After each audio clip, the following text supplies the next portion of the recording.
Hello, everybody. Welcome.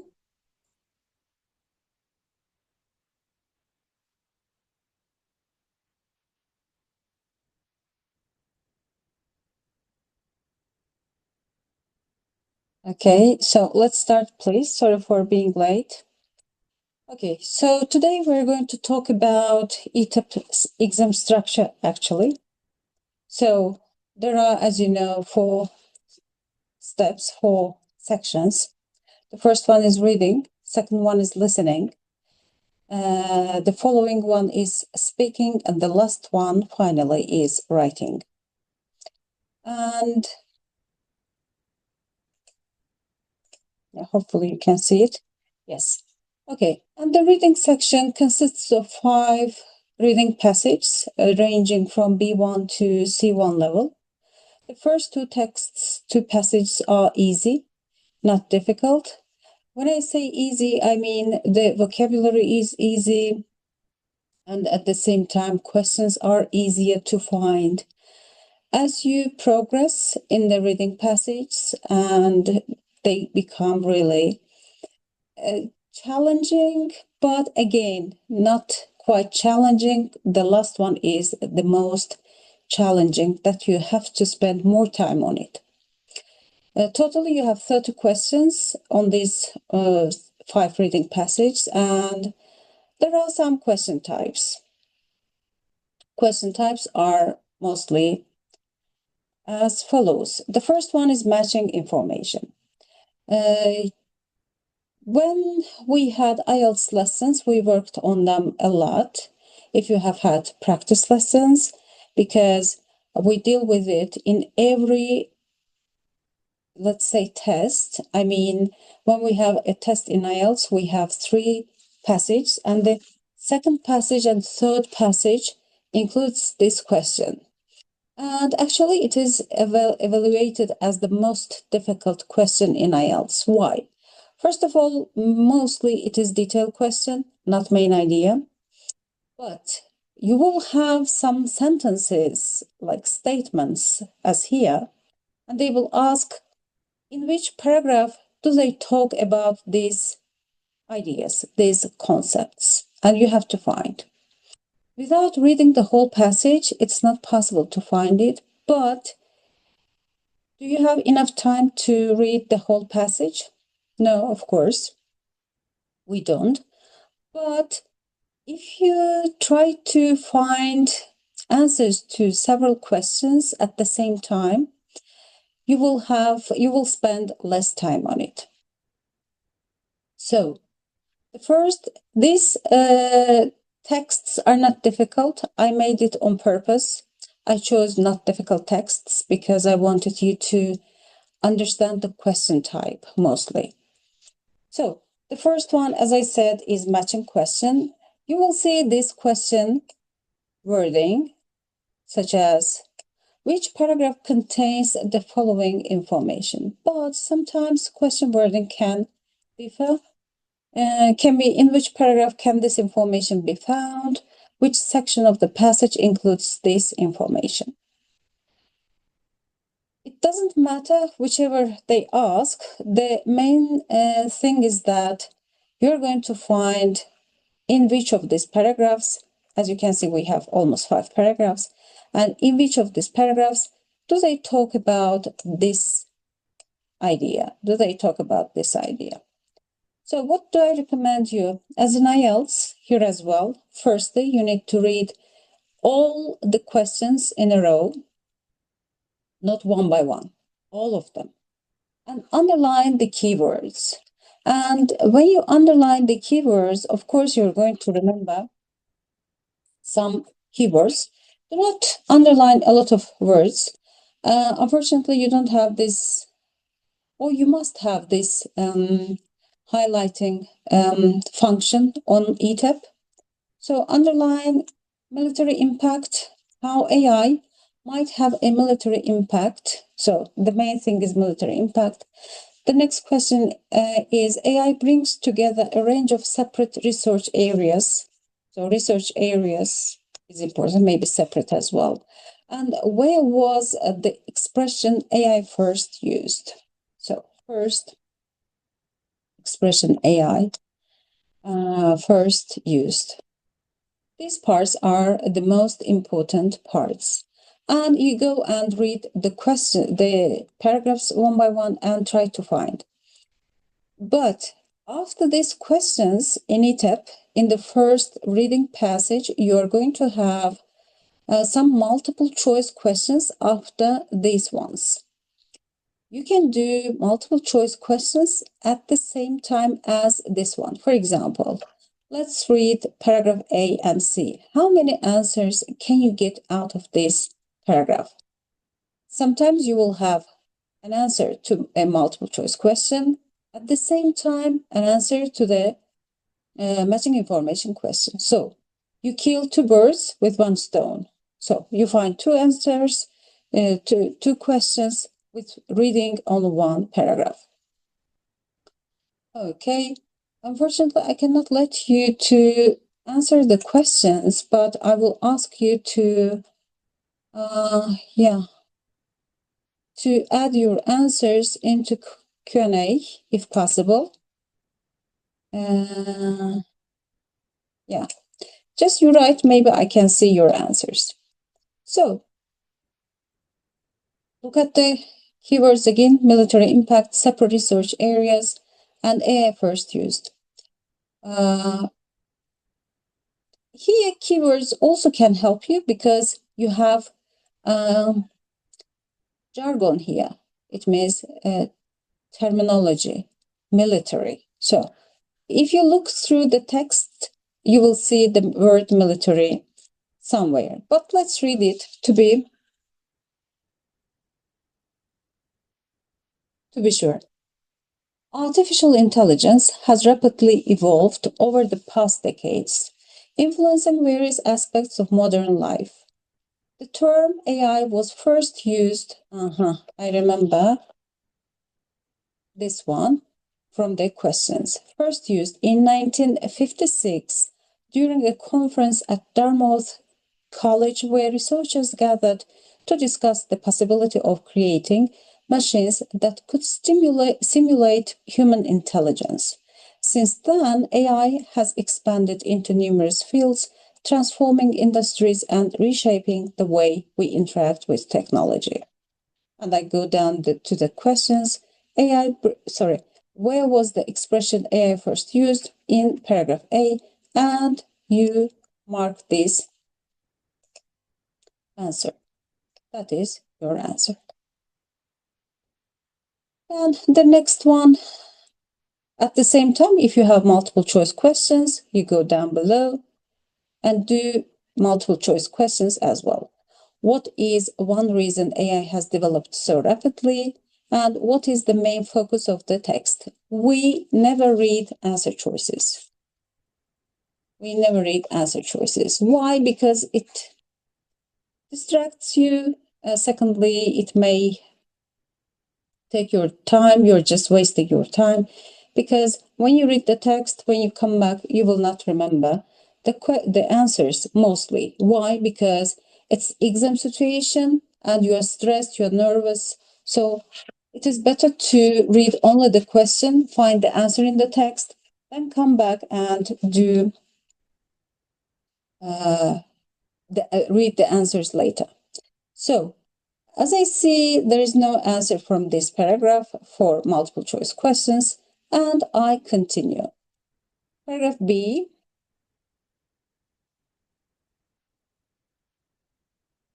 This one I will ask you to answer in Q&A. Can I get your answers? Hopefully I can. I will check it. One of the reasons AI has progressed so quickly is that it brings together a range of separate research areas. These include machine learning, robotics, natural language processing, and neural networks. By combining advancements in these fields, AI has become more efficient, allowing machines to perform complex tasks such as speech recognition, data analysis, and even creative writing. I can see research areas here that AI brings together a range of separate research areas. And my answer to this question AI brings, question number 2 will be paragraph B. So you would say that, teacher, it was really easy. Yeah, I did it on purpose. Why? Because step by step. First, you need to find the answers which are easy, because the first text in e-TEP is meant to be B1 at B1 level. So that's why I didn't play with it a lot. Later, you will see that, yeah, there are some paraphrases, because as you know, paraphrase or rephrase, they are the same thing, okay, just synonyms. So mostly the answers will be paraphrased. It means that your question here will not have the same wording in the text. It will always be the synonyms, the paraphrases. You need to be careful about it. That's why it is good to know a lot of synonyms. And yes, the next one is, next paragraph I will read. AI is widely used in industries such as healthcare, finance, and education. And I will not read anymore, because I remember that my remaining answer is military impact, and this paragraph starts with healthcare, finance, and education. I don't think there will be military here. So I will move. Why? Because the first sentence is the main idea of your paragraph. So this text, this paragraph, will talk about healthcare, finance, and education, not military. And I move on to the next one. However, AI also raises ethical concerns, particularly regarding automation and piracy. No, it's about what? It's about ethics side of AI. And the last one, AI is also playing a growing role in military technology. That should be my paragraph, because it mentions military. Growing role in military technology, have a military impact. So I will not read anymore. So my answer is E. I will mark it and move on. Now, multiple choice questions. Multiple choice questions can be in two types. First, main idea. Second, detail. How do we know which one is it? Anyone remembers? Can you write in Q&A if you have any ideas? Yeah, let me see.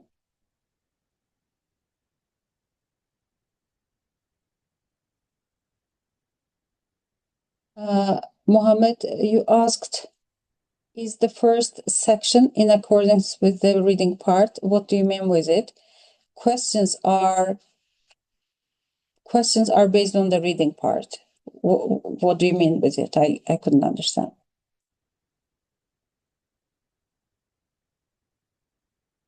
So first question is main idea or second question? What do you think? The first question, let's say it's first, it's second. What is one reason AI has developed so rapidly? And what is the main focus of the text? Which one is the main idea? Which one is detailed?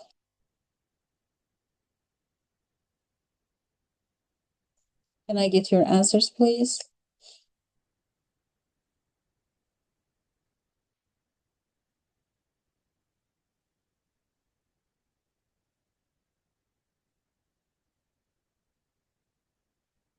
Okay. Main focus is the main idea. So they ask you the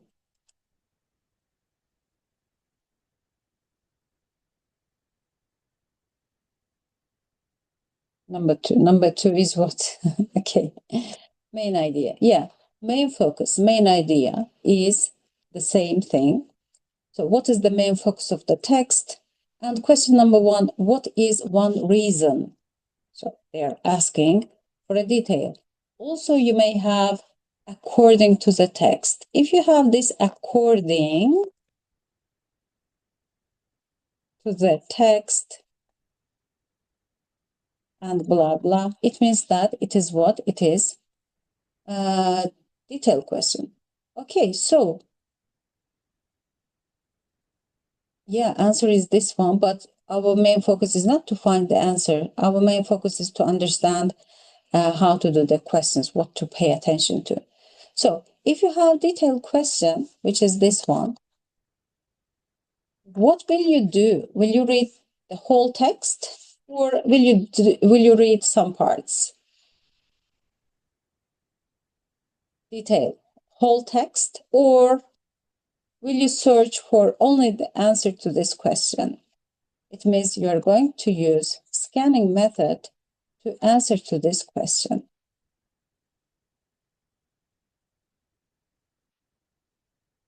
Only specific part. How do we find this specific part? Yes, thank you, Fahri. Specific part is what is the reason AI has developed so rapidly. Your keywords developed rapidly. These two words are very important, and you find the answer. Yes, what is the one reason AI has developed so rapidly? We go to the text.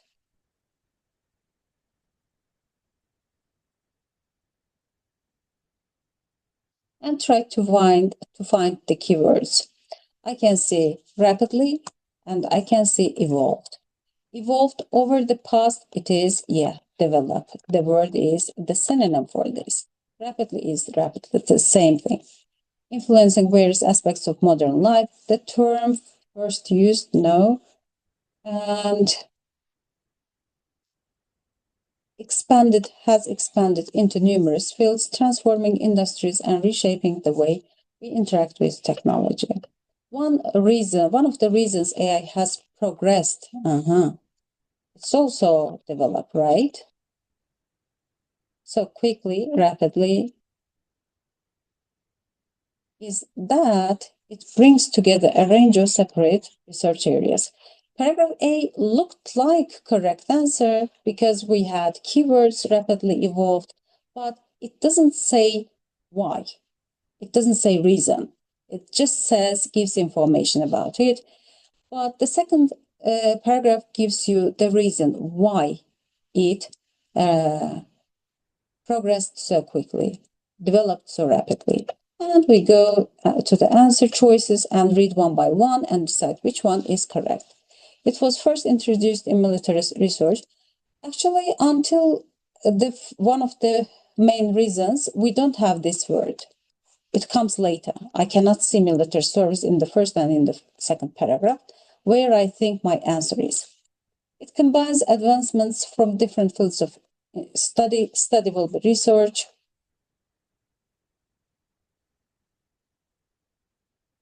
and field area, they are synonyms. So this looks like correct answer. Governments have fully regulated their use. I couldn't see governments in the first and second paragraph, where my first reason was mentioned. The next one, what is the main focus of the text? Now, when we answer main focus of the text, from where do we get the information? Please, your answers.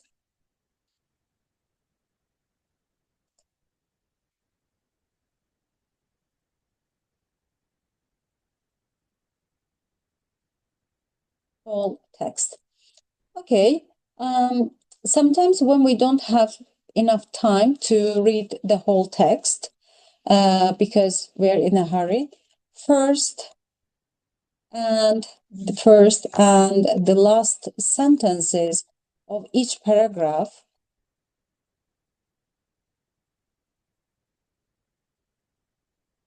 this equals what? The first and last sentences of each paragraph? Yeah, it is B, correct. First paragraph is also the main idea of the text. Sometimes the first paragraph is the conclusion, but sometimes, not always, sometimes the last paragraph is the conclusion of the text. So we cannot know it beforehand. So first and last sentences of each paragraph gives you the main idea of the text, of the reading passage, of the passage. So that's why the history, applications, and impact of AI. Let's see where we can find it. History, applications, and impacts of AI.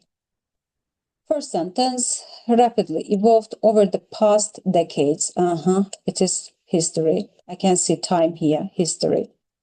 Applications progressed quickly. It's still like history, how it evolved. Then I can see this include machine learning, robotics, natural language processing, and neural networks.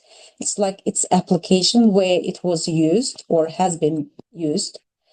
And also this one is used in healthcare, finance, education. Also, this is also application.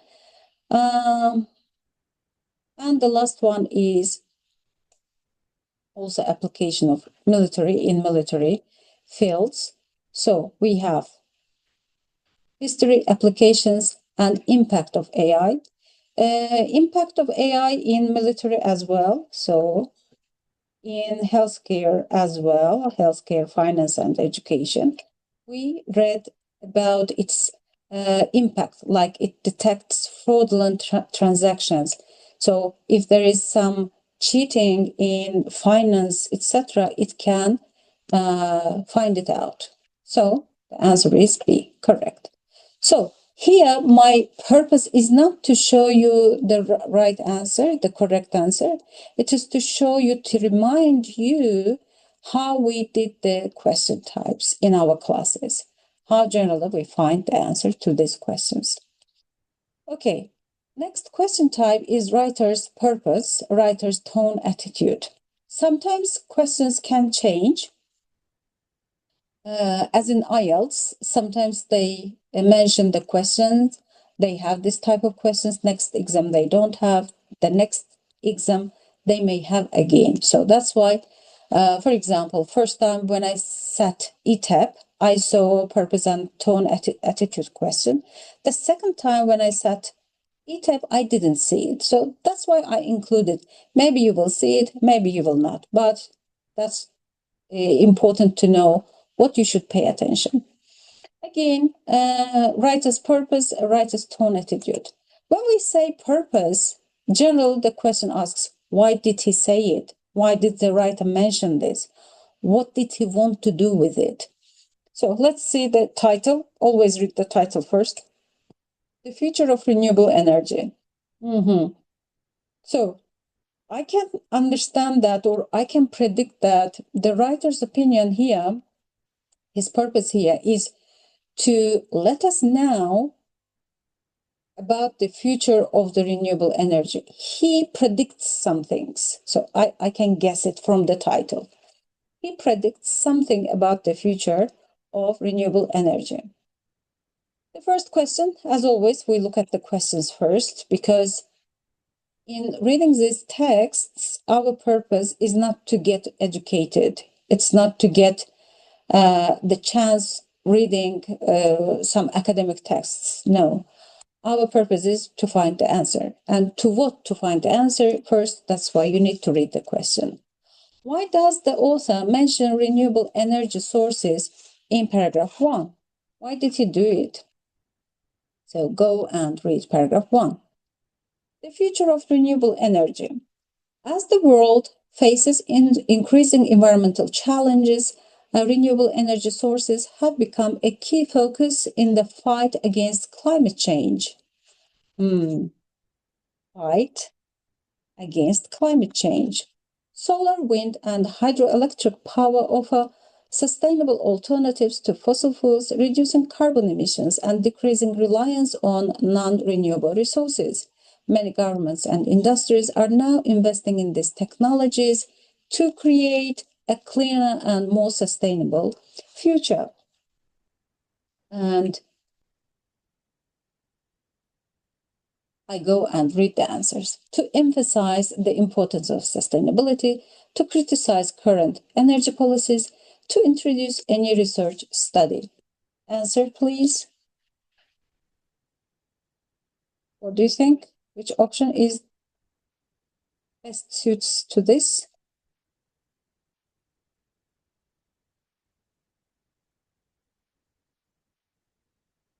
Okay, can you answer to this question? I will show it again.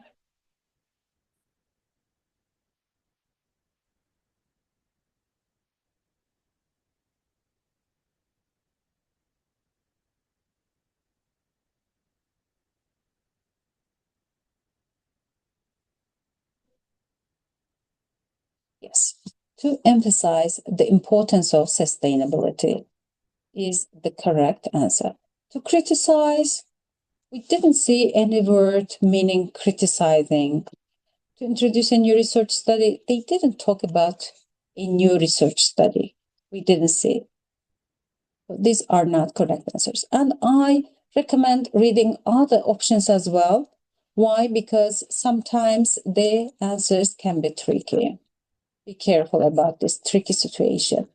Sometimes words, vocabulary seems really attractive. We choose it. And when we go down, read the other options, we see that, this also suits. So what's the difference between them? Then you analyze and you see that the answer you have chosen is not correct. So be careful about these tricky things. And next question is, how would you describe the author's tone in this passage? In order to understand author's tone, what should we read?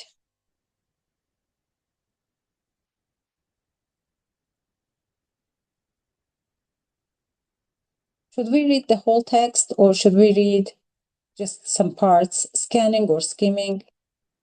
What should we do?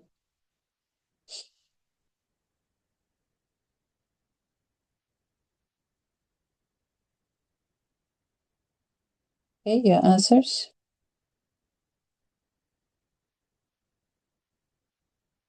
Last part. Why last part? You mean author's tone are said in last part?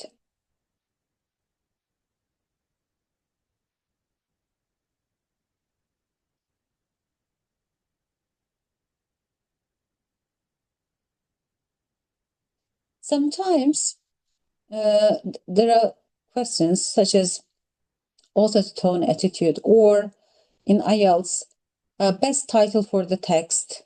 You have the whole text, almost 900 words, and they ask you to give a title for this text.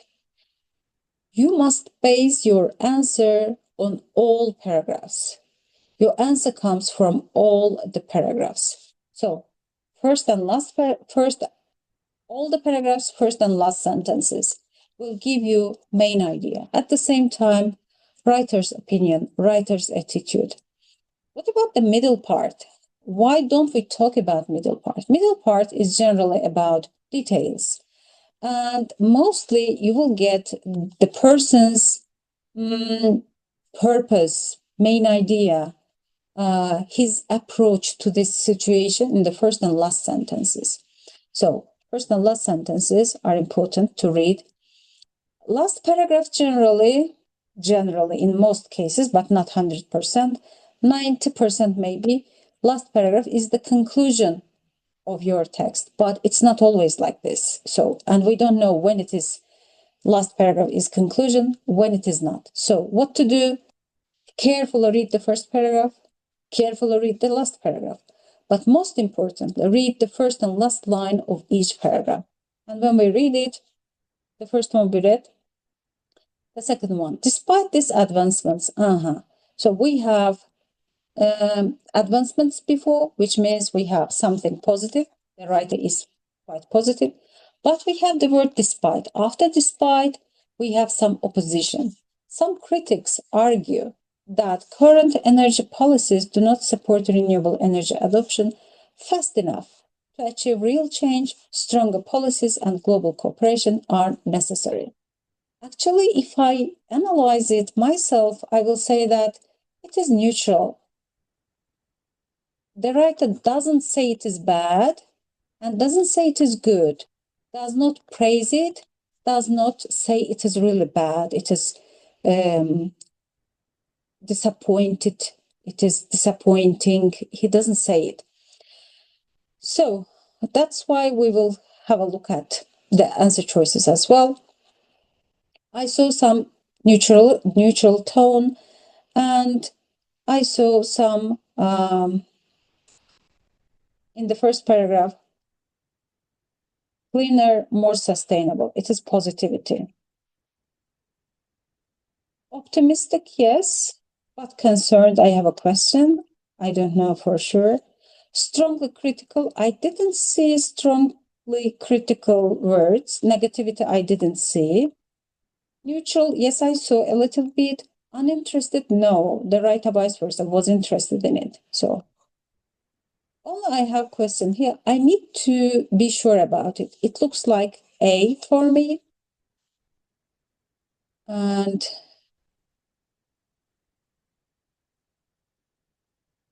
it looks like A for me, and I will check it again. What is your answers, please? Can I see your answers?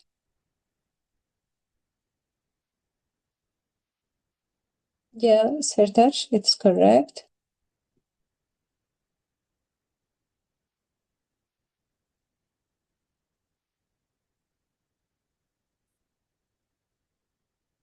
Mm-hmm. Mm-hmm. Good, you agree? Okay, so concerned, I need to find this one. Despite critics argue that current energy policies do not support renewable energy adoption fast enough, while there has been progress, many countries still rely heavily on coal and oil, showing down the transition to cleaner energy sources. Yes, so this sentence shows that yes, there is progress, but still the writer thinks there are some disadvantages. There are some downsides to it. So that's why, yes, he's concerned about it, but he doesn't criticize it. There is no criticism and there is no uninterested. Vice versa, he's interested in it. He writes about it. Yes, okay. If he's uninterested, it would be like this. But that is not our topic. Yes, there is this situation, but that is not our main concern. So it means that he's uninterested in it. But we don't have it. Have this kind of question, sentence. That's why we say it is A. Reference questions. Reference questions, I saw it in the previous one, but anyway, I want to talk about it. And this is actually, even if it is not a question in your test, it is really important when you find the question, answer to all the questions. Why? Because students miss referencing. So, them is a reference word to what? Generally, this word is a reference to something that comes after it, not before, generally. In quite rare situations, maybe it is a reference to the previous word, but mostly after, what comes after. So the question is, what does them refer to in the passage? So instead of what them is said, I can see the answers, I think. Yeah, you are so quick, Sertaç. Good. Okay, let's see.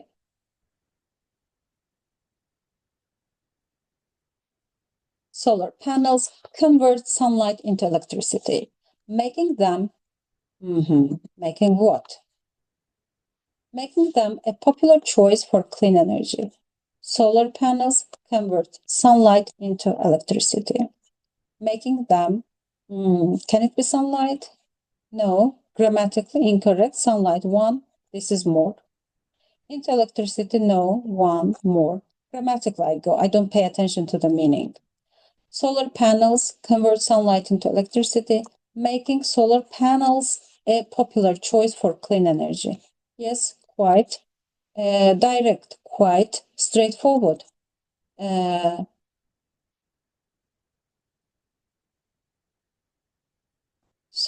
Just a second. Solar panels convert sunlight into electricity, making them a popular choice for clean energy.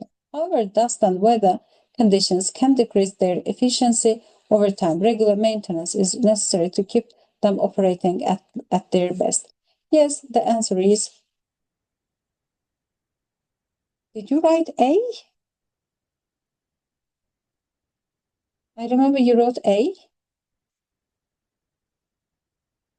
It's not A. Yeah, it's not A. It's not A, guys. It's not sunlight and electricity. Solar panels convert sunlight into electricity, making them a popular choice for clean energy.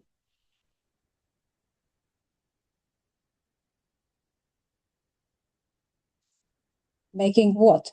Making solar panels a popular choice for clean energy, not sunlight and into electricity. Because if it was the answer, you needed and here, sunlight and electricity. So it's not correct. So the answer is solar panels. This shift. This is vocabulary question. Again, this was in the previous e-TEP, but you may have it anyway. So this shift refers to, it's also again reference questions. Many countries are increasing their solar and wind power investment to reduce carbon emissions. This shift, which shift? Is essential, and we don't need actually anymore. Many countries are increasing their solar and wind power investment to reduce carbon emissions. This shift, which shift?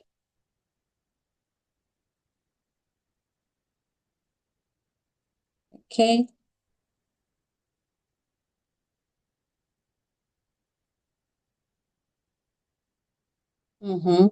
Yeah, very good.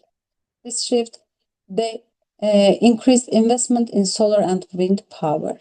This shift is essential, increasing their solar wind power investment to reduce carbon emissions. That is your answer. The increased investment in solar and wind power is your shift. And this refers back. As I said, it refers back. Inference questions. Yeah, you may have it, but not a lot. Okay. Inference questions is based on your understanding of the text. Here you must know the vocabulary. And mostly you will have it in maybe text 3, B2 level. So you need to understand the text. Okay, so what do we do? What can be inferred from the text? What do you think? Is it main idea question or detail question? Actually, you don't have it in IELTS openly. It is TOEFL question. The whole paragraph, or what do you think? Which part of the text?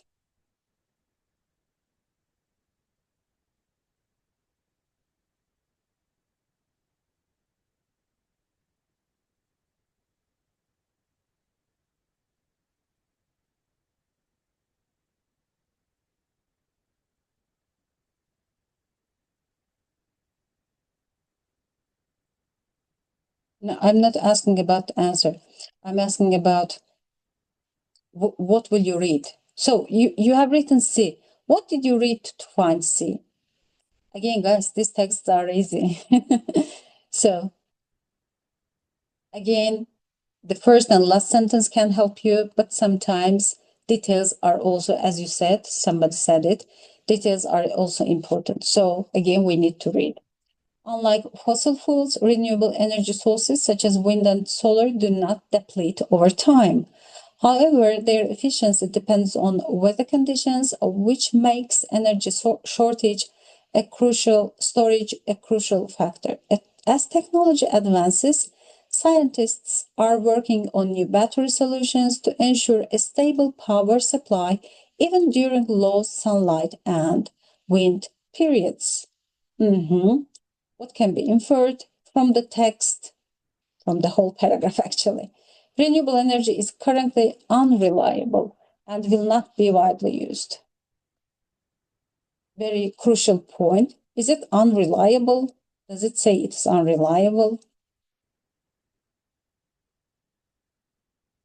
Vice versa. It says, do not deplete over time. Deplete means we don't run out of it. It doesn't finish like non-renewable ones. So we can't use it.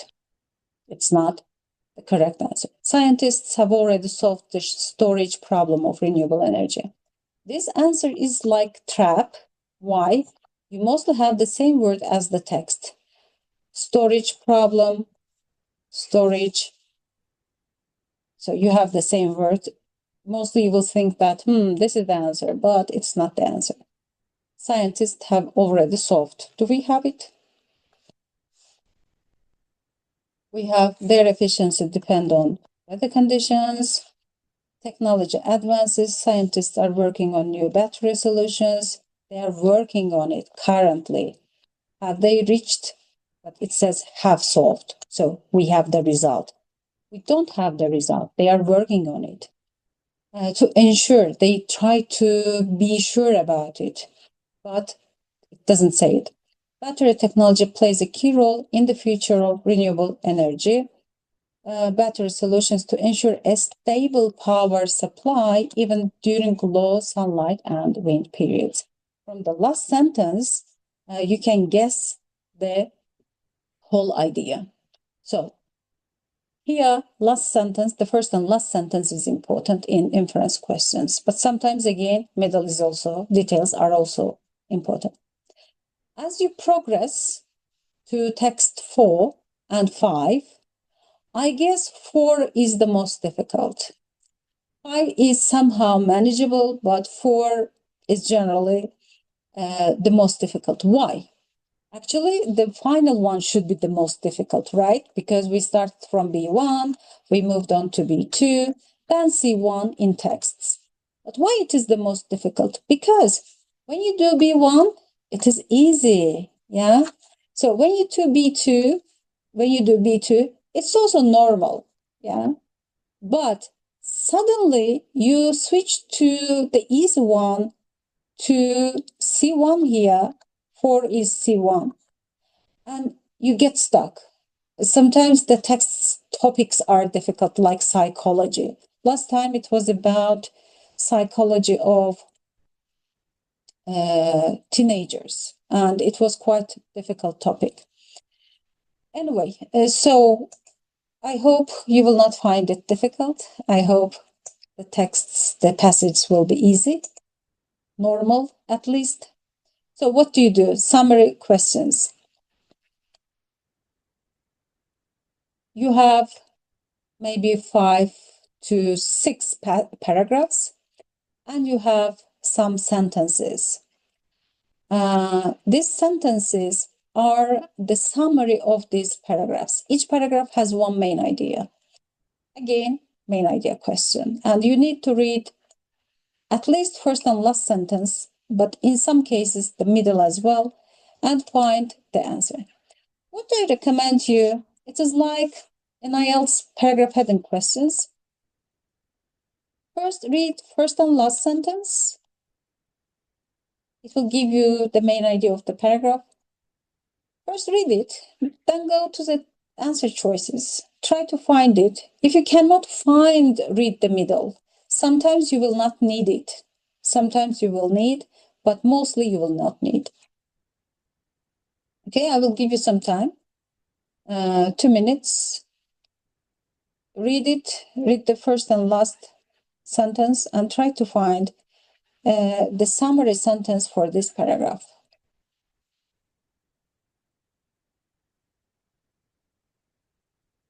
Let's see if you can find it.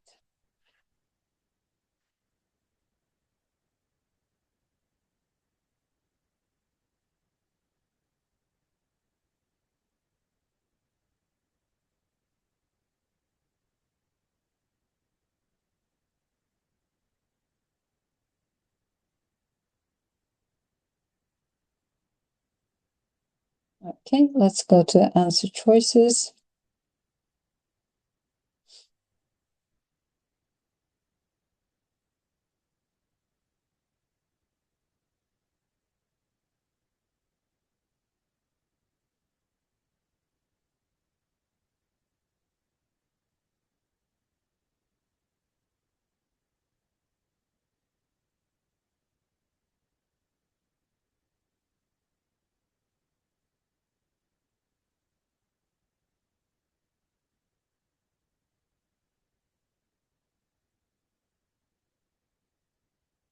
Okay, thank you.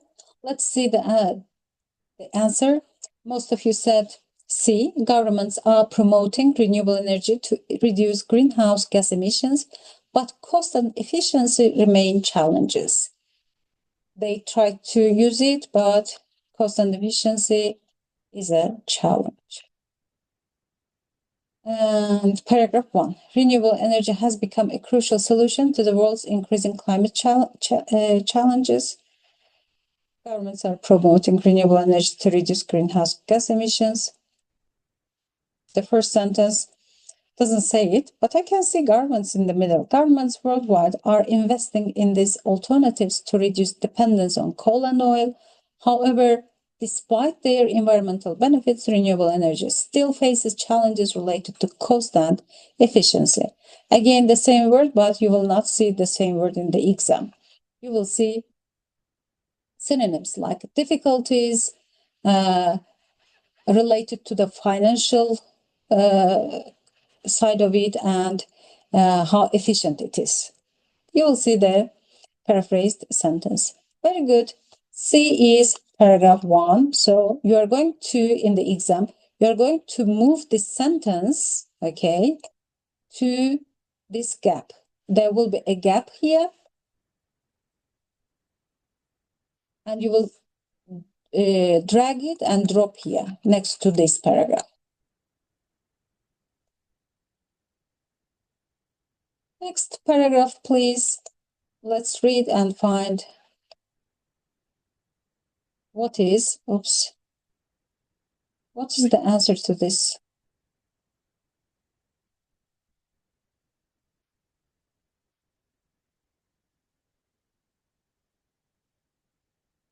Okay, paragraph 2.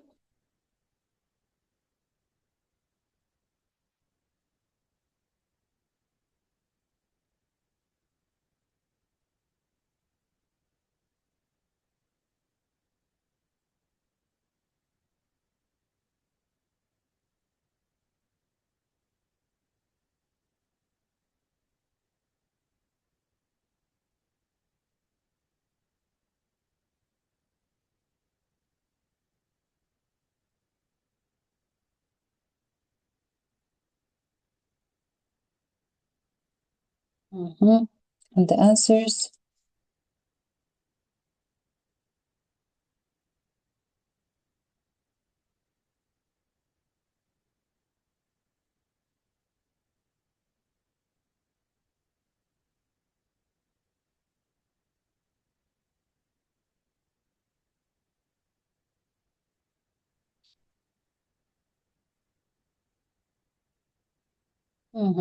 Very good.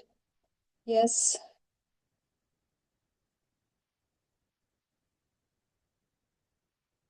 Okay, so you got the idea. Okay, so let's move on to the next because I want to talk more about writing and speaking. Insert questions. It really, you will see it in the fourth and fifth as well, maybe.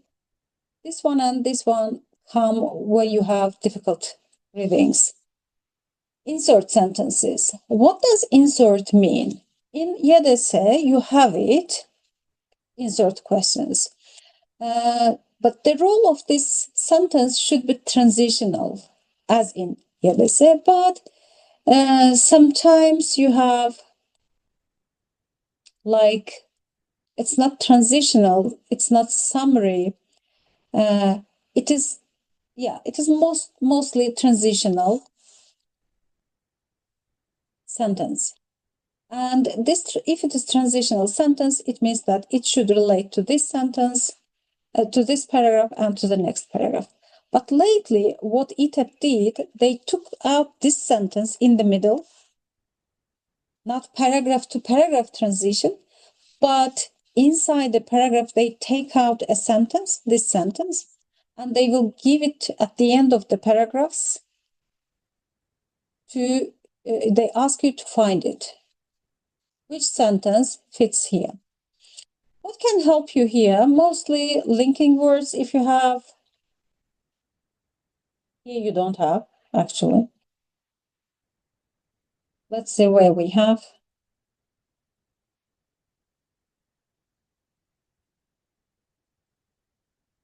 Okay, these innovations can be helpful, maybe.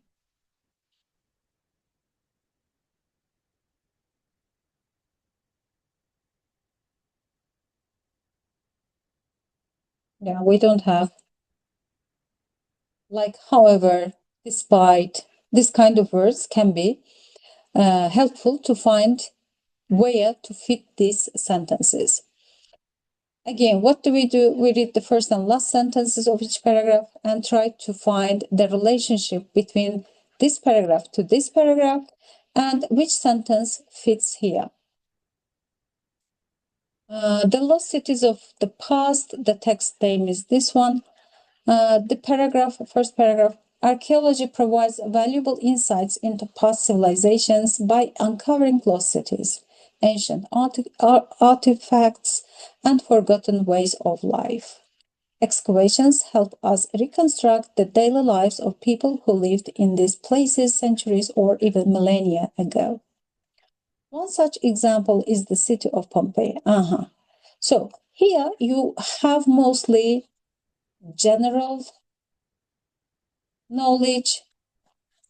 Here they have given to you more specific one. Specific example of the situation. You need to find something between them. One such example is the city of Pompeii, which was buried under volcanic ash after the eruption of Mount Vesuvius in 79 AD. What do you think? These are your answers.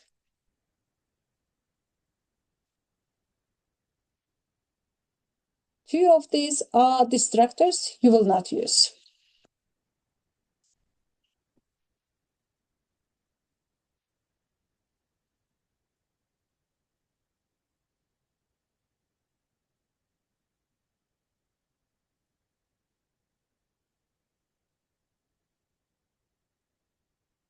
Can you find your answers, please? You're welcome to write them. You can write the first word or you can write the letter.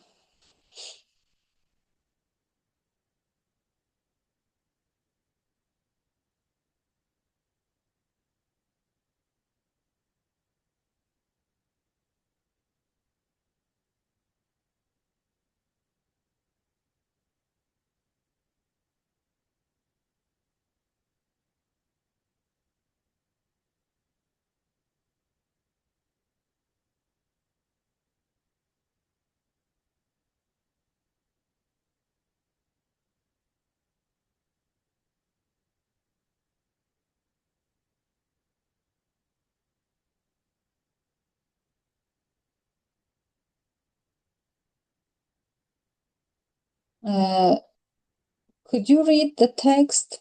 Maybe you couldn't read the text.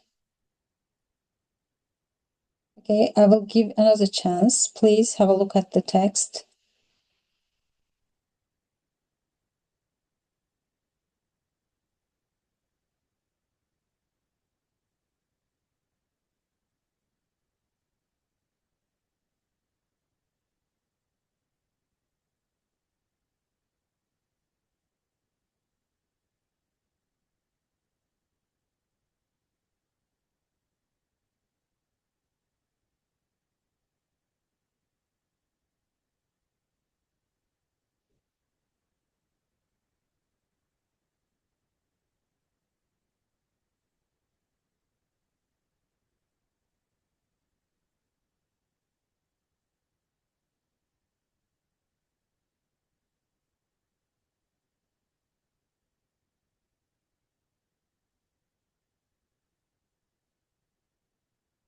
Answers, please.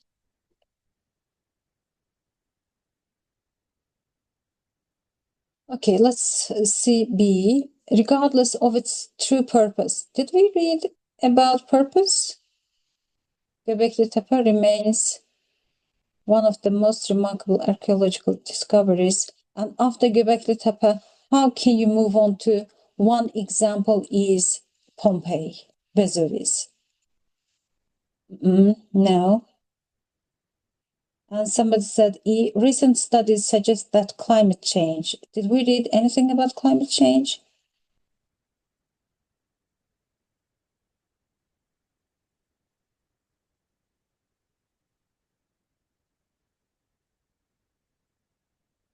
Somebody said, some of the most astonishing discoveries have been made by accident, revealing entire civilization hidden beneath the earth.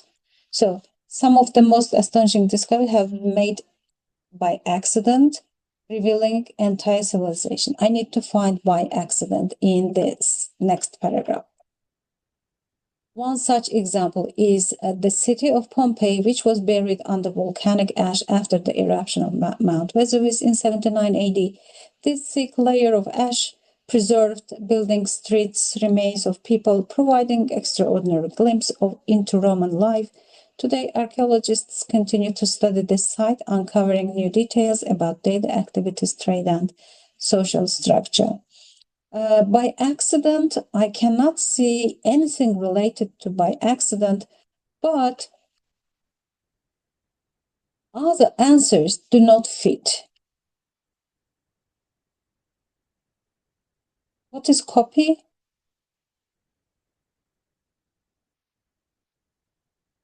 G, somebody said G. However, not all lost cities were destroyed by natural disasters. Some simply faded into obscurity over time. Okay, but you have volcanic here. So volcanic is natural disaster. So mostly C is, some is the most suitable answer here. So I'm going to write D. And you drag and you copy and paste. Actually, you don't copy, you drag and drop it. So answer is D. Next one. So this paragraph is about what? One such example is the city of Pompeii, which was buried under volcanic ash after the eruption of Mount Vesuvius, etc. Today, archaeologists continue to study the site, uncovering new details about daily activities, trade, and social structures. Next one. The ancient city of Machu Picchu in Peru is a perfect example of a lost city rediscovered centuries after its abandonment. The last sentence, the site's advanced engineering and strategic location continue to fascinate researchers. Okay, and today archaeologists continue to study and Machu Picchu. Which answer best suits here?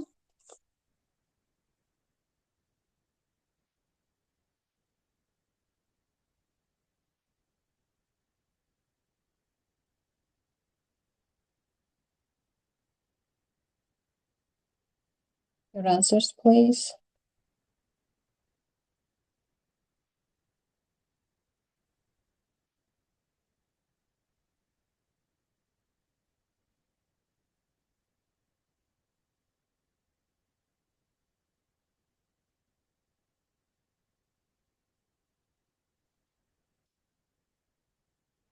Okay, let's have a look at. You said A, somebody said A, actually Sertaç said A. Many of these lost cities have inspired modern science fiction, influencing books, movies, and video games. Do you have anything related book, movie, video game here in both paragraphs?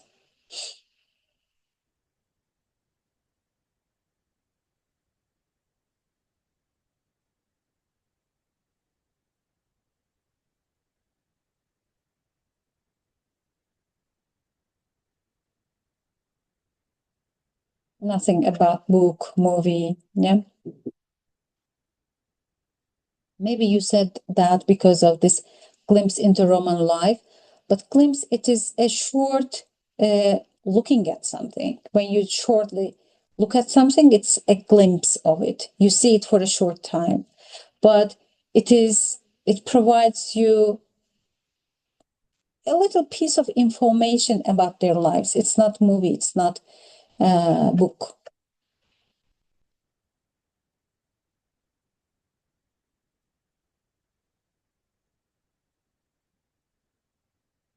Okay, what happened in Pompeii? Pompeii was buried about volcanic ash. What about Machu Picchu? Lost city was discovered centuries after its abandonment. So people abandoned this place and it was not known to people. And after some times, it was rediscovered by some people. I don't know. But it doesn't say that it was the natural disaster. It says people abandoned it.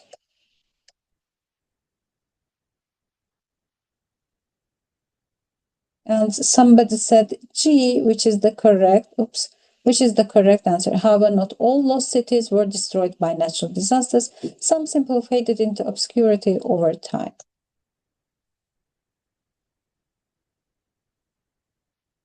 Yes, exactly. Faded into a lost city rediscovered.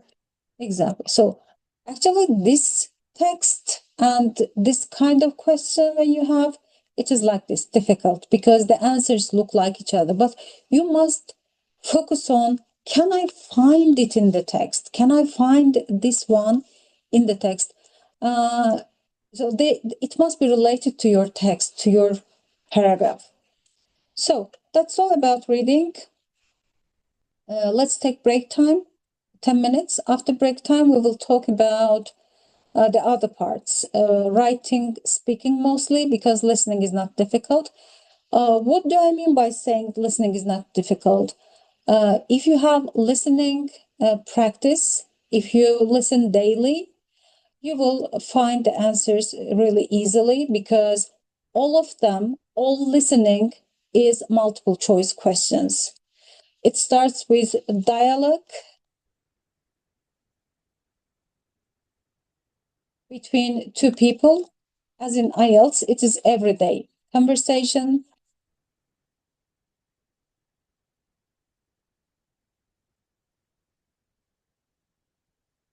So the first one is dialogue. In listening, also you have 5 sections. The first one is dialogue in B1 level. It is two people talk, and it's everyday conversation, like they discuss their trip, they discuss their sport that they do, etc. Part 2 is about 4 people talk, 4 talks. You have 6 options, and you need to say which person talks about the topic. And your question is general, like this. Sorry for bad drawing. And here you have topics, 6 of them. Yeah. 6 topics you have. Here you have 4 people, A, B, C, D, who talked about topic 1. For example, B talked about topic 1. Who talked about topic 2? Topic 1. Let's say C talked about topic 1. D talked about topic 6. And A talked about topic, let's say 1, 2, 3, 4. So this and this, 3 and 5 is not used. So you have to choose only 4 people. 4 people talked about what? That's all. It is section 2. Then you have section 3, section 4, and section 5. All of them are multiple choice. multiple choice questions you have, and mostly topics are academic related. Only these first two are not academic. The last three are academic listenings. What to do? Listen a lot. That's all. Okay. And no, in multiple choice questions, you have the problem of reading. Reading all the answers. Before listening, you have to read and underline keywords. If you do it, it's easy. Okay, let's take 10 minutes. And after 10 minutes, we will continue with writing and speaking, which are more important parts.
Okay, let's continue, please. Yes. When you finish your listening, your writing section starts immediately. You have some time, 5 minutes, but you can't leave the room, actually. So you have reading, you have listening. After that, you have 5 minutes to just stand up where you are, but you can't leave your place. Then you start writing. In writing section, you have two writings, one of which is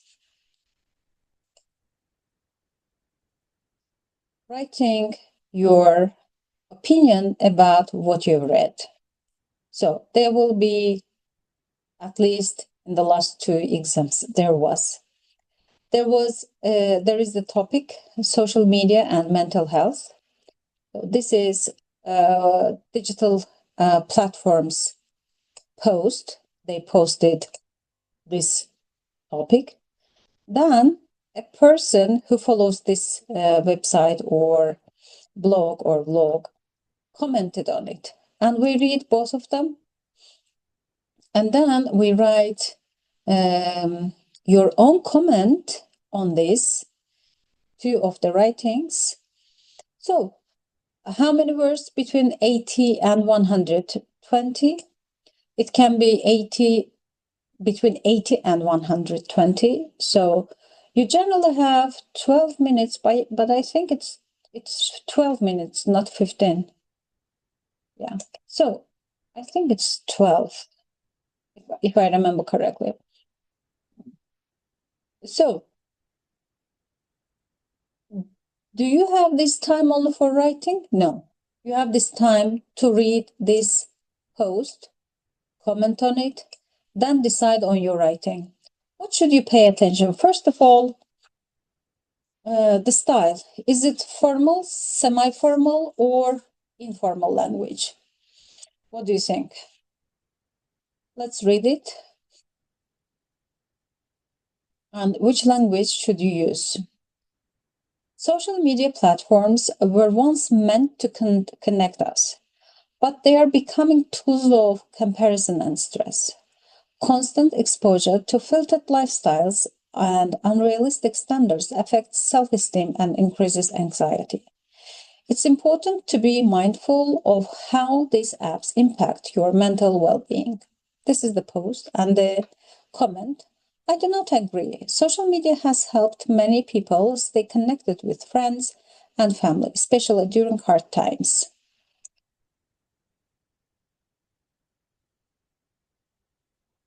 It depends on how you use it. If you follow positive accounts or keep in touch with loved ones, it can actually make you feel better. Why only focus on the negative side? So based on these underlined parts, what do you say? Is it formal, semi-formal,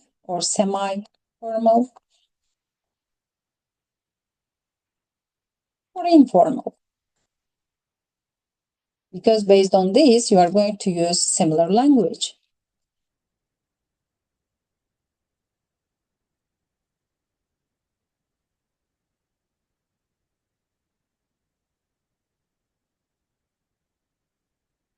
Thank you, Fahri.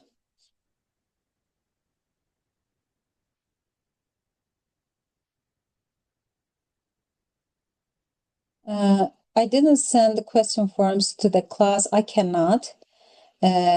Mostly what I can do is to send it via Telegram, but I don't think you are my student, Hakan. You will not see it in my Telegram. So I don't know how to. If you are in Ümit Hoca's Telegram, if you follow that, you can see it, but you can see it tomorrow. I'm so sorry. I cannot send it now to Ümit Hoca because it's late. That's why. But if you want, I can show you at the end again. You can just take screenshots maybe. Okay, so Yes, please.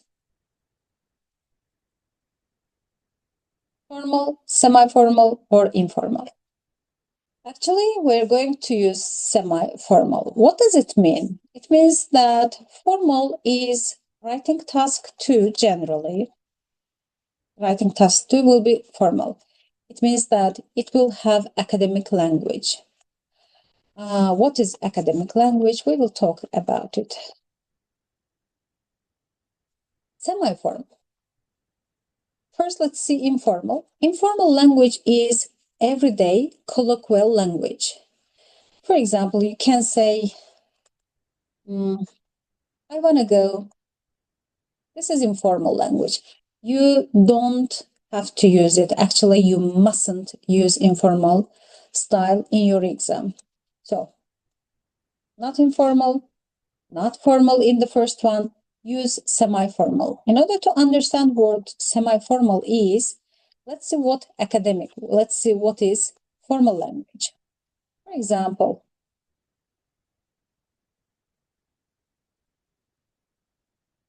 example, phrasal verbs.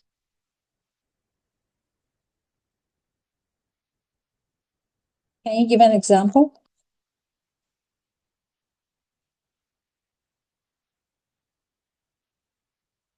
Phrasal verbs, idioms, contractions,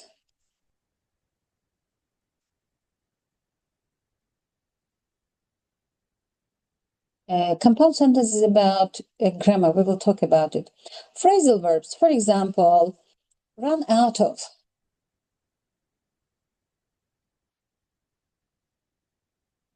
It is good for semi-formal, not bad, but it's not good for academic. Academic language do not use phrasal verbs, except it is academic phrasal verbs. For example, date back. It is academic, it's okay. But run out of it, run out of, look for. These words are good for semi-formal. Idioms, at the end of the day, for example, it can be written in this writing. Contractions. If you write don't, it's okay in semi-formal, but it's not okay in academic. In academic, you must write do not separately. It must be separate. So, if you pay attention, hard times, it is like semi-formal language. Hard times, it depends on how you use it. This sentence is not academic sentence. Simple. It sounds simple. Keep in touch, phrasal verb. Loved ones, again, lower level vocabulary again. Feel better. It's also like idiomatic language. So you can use the same kind of language here, the first thing. Second thing, what to do, find the relationship between this post and what Liam says. What do you think? Does Liam oppose it or does he support this idea?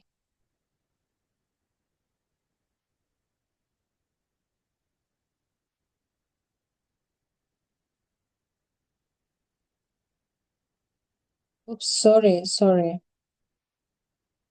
Yeah. Please inform me because pages can get mixed.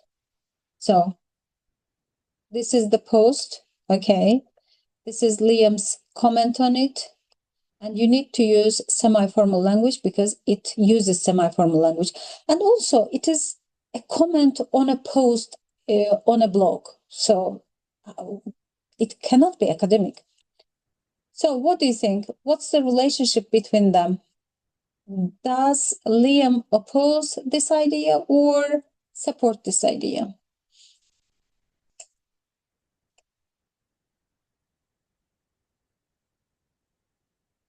Oppose.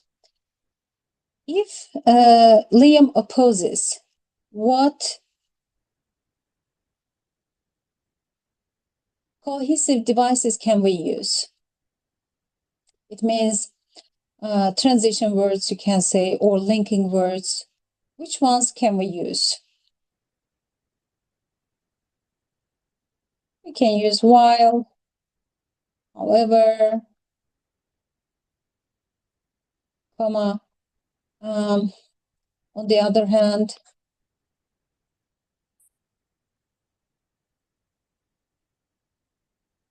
comma, on the one hand as well. On the one hand, on the other hand. But comma after them and start with the subject. After while we don't put, we put comma after the full sentence.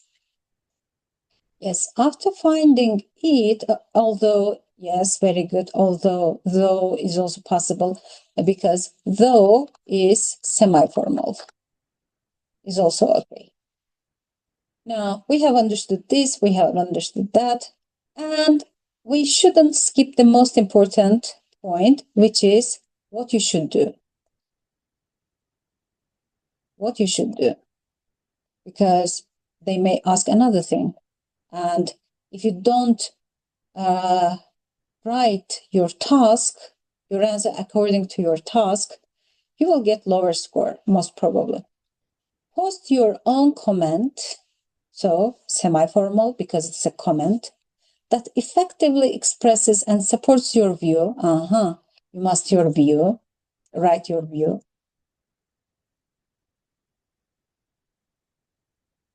And relates to both the post and the comment. So you must also talk about post, this part, and also the comment and the relationship between them. To write about your view, what words can you use? What linking words, transitions, or discourse markers? Which ones can you use to show your opinion, to show your view?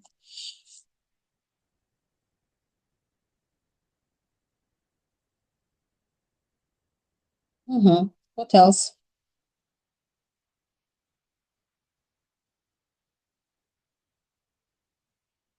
Yeah, this is semi-formal.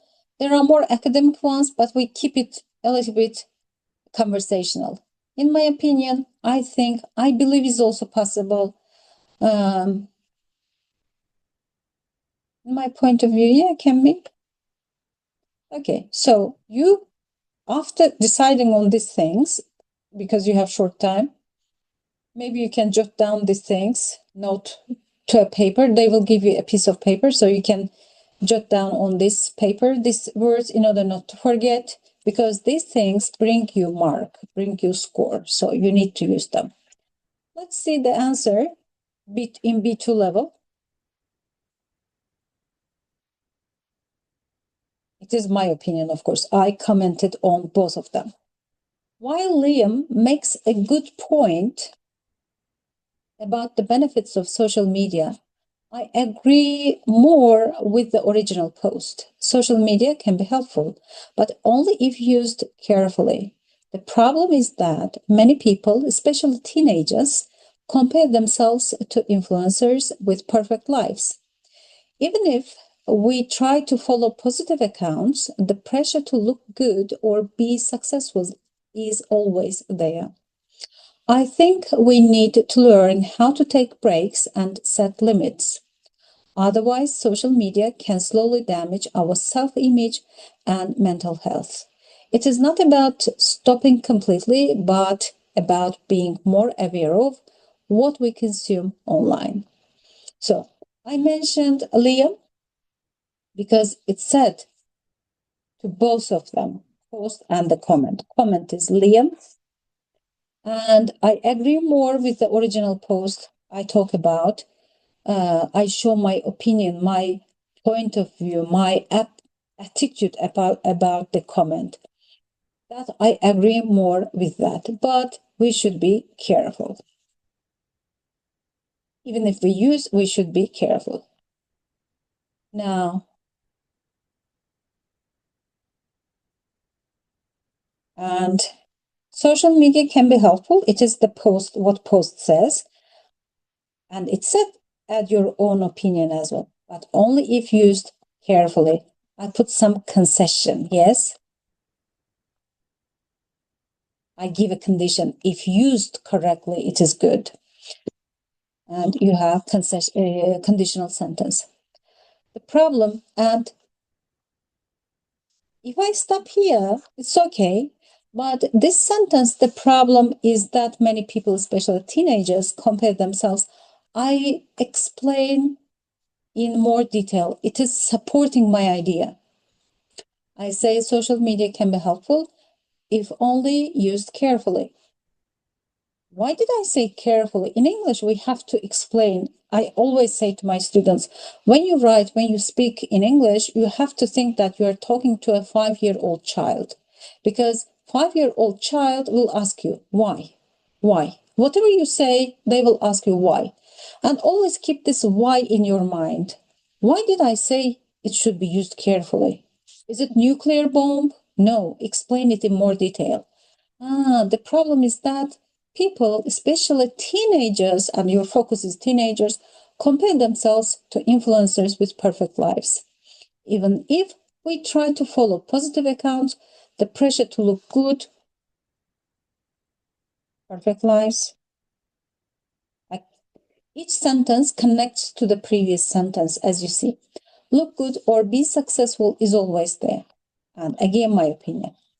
One, two, my opinion. I talked about my opinion here. We need to learn how to take breaks and set limits. And the opposite view, otherwise, if we don't do, social media can slowly damage our self-image and mental health. It's not about stopping completely, but about being more aware of what we consume. Actually, we could explain it a little bit more here, but we have limit. So how can it damage your self-image and mental health? You can explain it more in detail, but again, you have limit 120 words. You cannot go over it. Try to finalize, to summarize your ideas here. This is writing task 1. I don't think it is difficult. So, for example, this answer is in B2 level. Just what not to forget. Why I cannot move it? What not to forget? The main thing, your task. You know that the language is semi-formal. Don't forget what you should do, because they look at it when they evaluate your writing, firstly. Secondly, they look at the discourse markers, your grammar, your spelling. What about grammar? What kind of sentences will bring you higher score? We have simple sentence.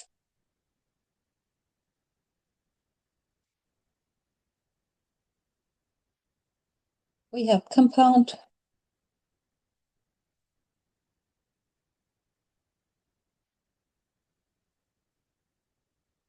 We have complex.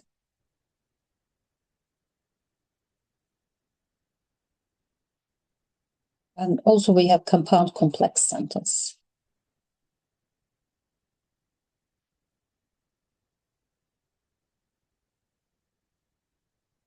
Okay, if you write simple sentences, all your sentences are simple, it means you are B1.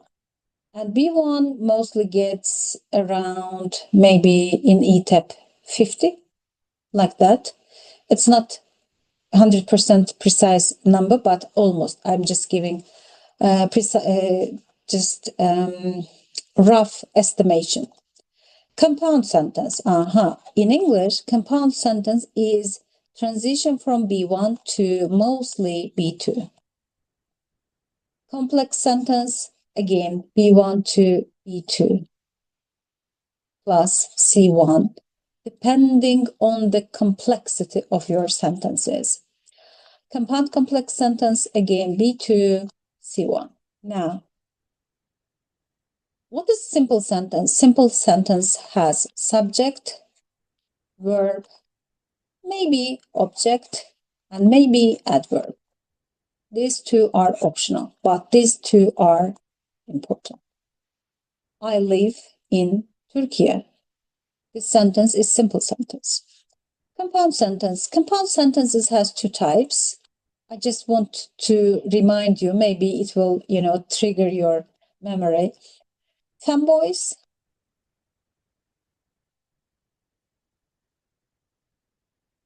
What is fanboys? For and nor, but, or, yet means but, and so. What is the structure for this sentence? Simple sentence. Simple sentence, which means, let's write, let me change it. So simple sentence structure is what? Is subject plus verb. Subject plus verb, comma, oops, don't forget comma, because it shows it is compound sentence. Comma, if you don't put comma, it's a mistake. Fanboys, one of them. But and not, but, sorry, for means because here. For and not, but, or, yet, and so. And plus subject and verb. This is compound sentence, one type. What about second compound sentence? Transitions, where we use transitions. Such as, however,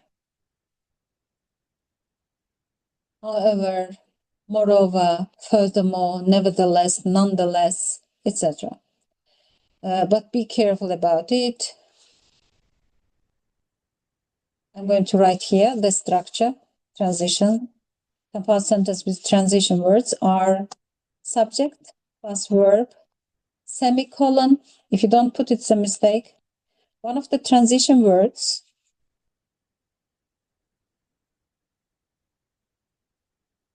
such as however, moreover, etc. Comma, again, don't forget your comma. If you forget, again, it's a mistake.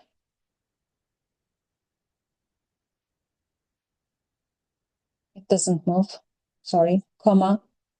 And again, subject and verb. Subject and verb, semicolon, transition word, comma, subject verb. Then complex sentence. Complex sentences have a lot of versions. It can be relative, which is a really good sentence type to use. Relative clause. It can be extra information relative clause. It can be normal relative clause. It can be reduced relative clause with participle one, if you remember it from your grammar lessons. It can be although sentences, while, whereas sentences. It can be conditionals if. It can be adverbial sentences, reason, concession, etc. There are many, many types, if you remember. Compound complex sentence is to use one compound sentence and one dependent clause. It will be subject plus verb, semicolon, transition word,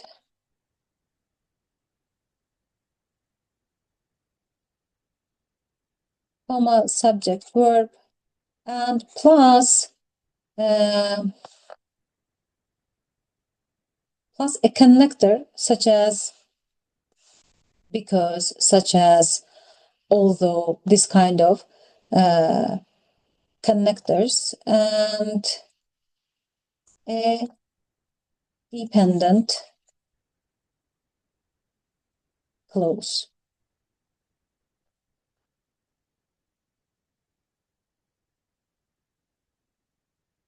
Okay. You raise hands, guys. I am so sorry. I don't know how to. I cannot accept you to the class, which is unfortunate. Okay. So if you have any questions,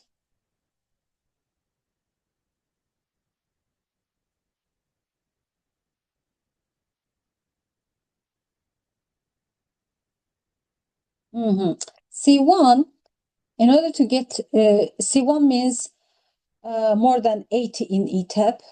If you want to get higher score, your grammar should be very good. Your spelling should be very good. And grammar errors should be minimum. For example, you can have compound sentences, complex sentences, plus simple sentences. It doesn't mean that all your sentences must be complex and compound. You will get higher score. No. You can use simple. You can use compound, complex, and compound, complex sentences. But if you have fewer, really fewer mistakes, you can get C1. Because when you look at your evaluation list in e-TEP, they grade you based on these things: grammar, spelling,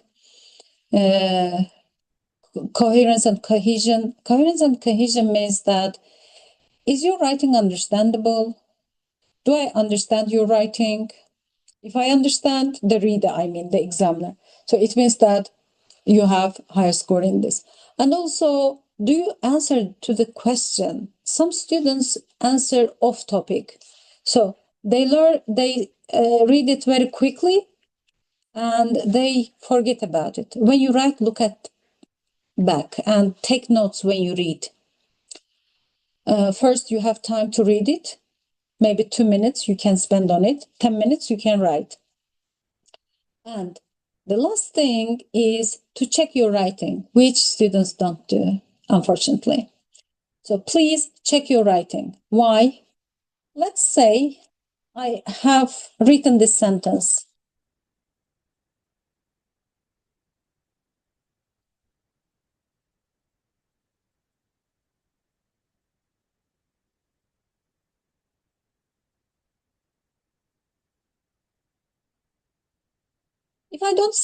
If I don't read it, I will have this mistake. And the examiner will understand that I don't know what's the difference between past simple and present simple. And my score will go down. So if I come back and read it, oh my God, what did I write? It is I so. You can delete it and you can write it again because you're typing in the exam. So please spare maybe 1 minute or 2 minutes to read what you have written. Okay. So this is task 1. Do you have any questions on it?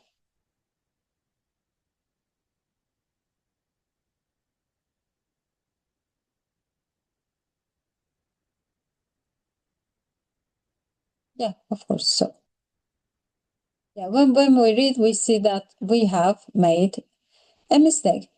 Actually, making a mistake is natural because we are human beings. We're not robots. Everybody makes mistakes. English people also make mistakes. But in writing, it is important to come back and read it, to check your writing. Again, which my students don't do. They never read what they write. Please do it in the exam at least. Okay, this is writing task 1. Only post, comment, and your task. Pay attention to these things. And language is semi-formal. If you write academic, it's also possible, but try to add some semi-formal language, which means phrasal verbs, etc., to show that you know it.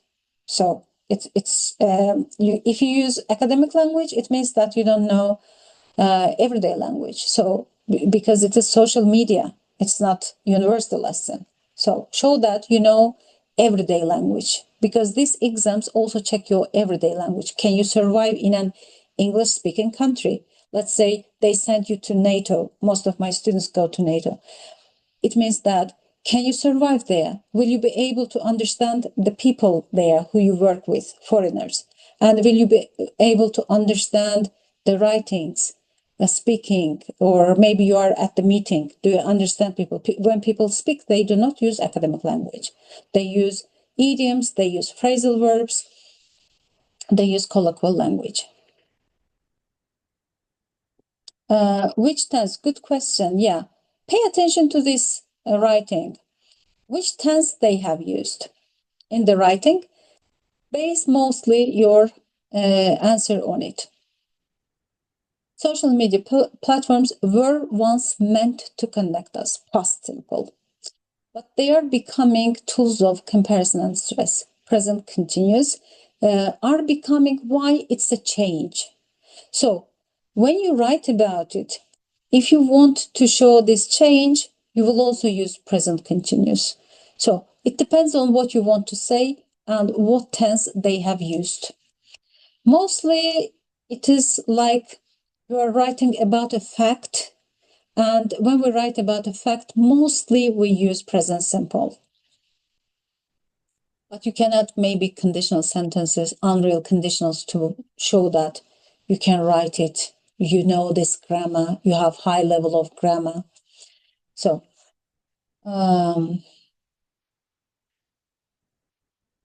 makes present simple. I agree, present simple. The problem is present simple.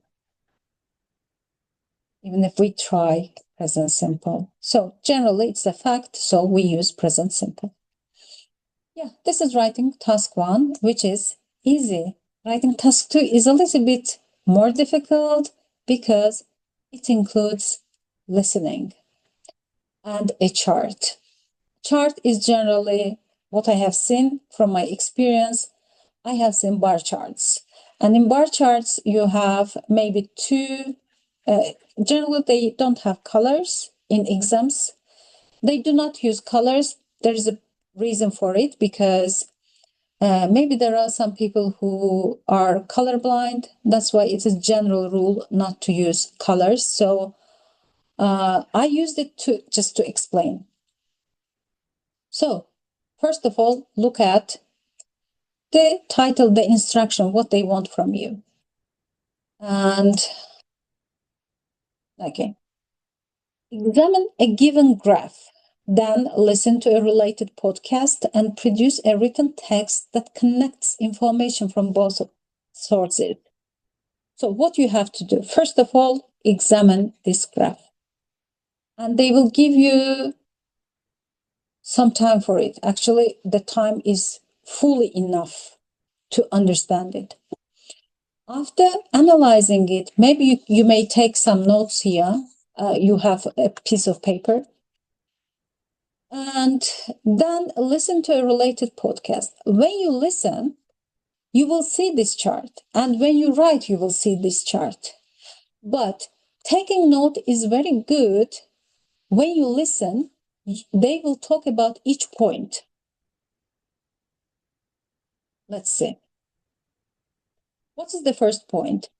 Environmental action, what people say versus what they do. Good point. Support as important, actually practicing. So say, actually practicing too. So green one. Say, I will write in a simple way to understand it. Do is a gray one. Recycling. And this is the percentage. Almost 90%. You don't need it, but I want to be sure for myself. 90% say recycling is important. How many percent do? Almost 60 do it. So who realize it, who do it is lower than who say it. As usual, we say a lot than we do. Yeah, guys, you raise hands. I don't know allowed to talk. Okay, I cannot do it currently. If you have anything, just write me. Okay, I will try to read it. Oh, thank you. Why do I forget about it? Oh my God. Yeah, thank you so much. Again, I will explain again. Writing task 2. It is called integrated. Once I asked my students what is integrated in Turkish, I wanted to explain them. They said entegre edilmiş. It's not, big difference. There is no big difference. So integrated means you are going to join two skills together, listening and visual. This is visual, your chart, and After analyzing it, you will listen to a podcast. So they will give you time to analyze this chart. Again, I say it is one color they use. Now, examine the graph. I think you have 2 minutes to examine it. Examine it means not only to look at it, also take some notes. And why? I will tell. Let's say I took some notes.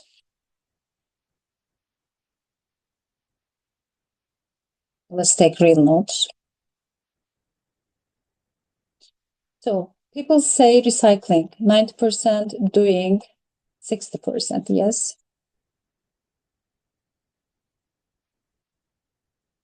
Recycle, 90% versus 60%. More they say, less than do, yes? And I continue taking all the notes. Why do I do it? When I listen, the speaker either will oppose it, contradict it, or support it. When I listen, I will oppose. When I listen, I will see she or he opposes it, and I will take note here, recycling. Then I will take note, reducing plastic use. And I will take, here is chart, here is listening. I will take note. If I don't take note here about the chart, from the chart, what will happen? I will be lost later because you can only listen once. You don't have second chance. That's why it's important to take note during these 2 minutes or 3 minutes you are given.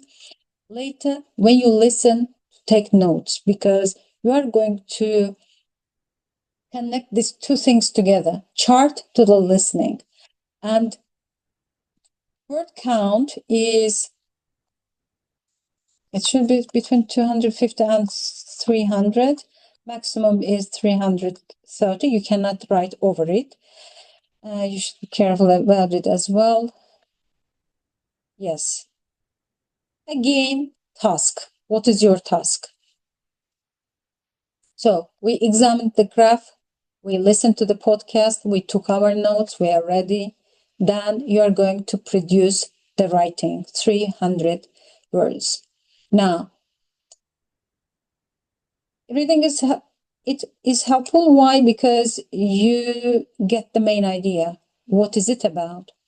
You are a student attending a course on sustainable development. Your professor shares the following graph for you to analyze. You also listen to a podcast episode, Green Talk, Grey Action.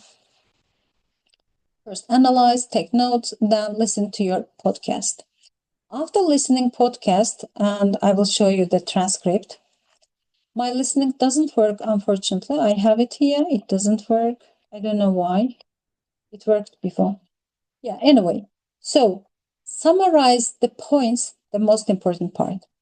Summarize the points in the podcast and relate them to the relevant data in the graph. So, this is your task. Summarize. When they say summarize the points, it means that don't write about every and each detail. It says that summarize. For example, you can speak about this part and this part together because they have almost the same level. So you can join some groups. You can make some groups. And these three, they go downwards. Yes, this is also, they go downwards. They show similar patterns. You can group these three in one. You can group these two in one. Or you can show similarities and differences. But here I cannot see differences. So mostly I can see similarities. So I will group them in this two paragraphs in this way. Just a second. I will delete.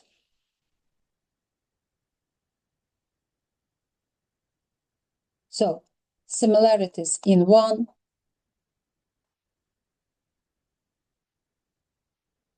in body one, in body two, differences. But I cannot see differences here, so I will write similarities, this one and this one in one paragraph. But these three, even, this show the same pattern. This is a little bit different, higher than this one. So I will put these four in one paragraph. I will put this one in body two, body one. So I almost have the idea what to write, how to write, and you must relate your podcast to your reading, to your chart to podcast, relevant data. Now, what about paragraphing? How many paragraphs should you have? Generally, in writing, we have 4 paragraphs, generally. Introduction,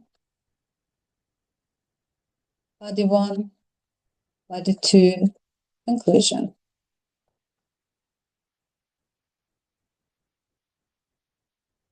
Generally, in introduction, you are going to introduce it. For example, how do you introduce your friend to another friend? Hello, this is Ali. And Mehmet, this is Ali. Ali, this is Mehmet. So you're introducing Ali. Maximum, you can say that Ali is my former schoolmate. Here as well, you must say what is it and what is your podcast. What is your postcard about? So you are introducing these 2 topics. Then you're going to write about these similar patterns in one paragraph against listening. And the last one in body 2, again, chart and listening together. Chart plus listening, chart plus listening. You must compare them. Chart says this, on the other hand, listening says this. In a conclusion, now, interesting point is conclusion. Can you write your opinion in conclusion? I'm sharing the screen. Can you see, guys? One person said that I cannot see.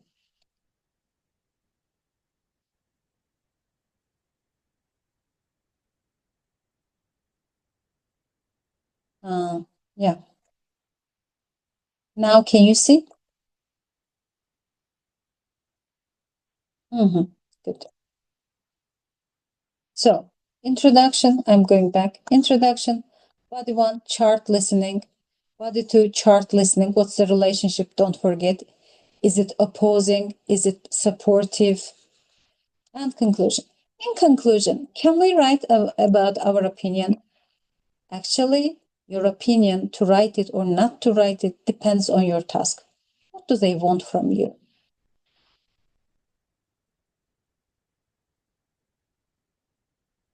And your task is here as well. It has a lot of tasks. Produce a written text that connects information from both sources. It doesn't say write about your opinion. Yeah, I cannot see it. But sometimes they ask for it. They ask for your opinion. Summarize the main points and give your opinion. What do you think about it?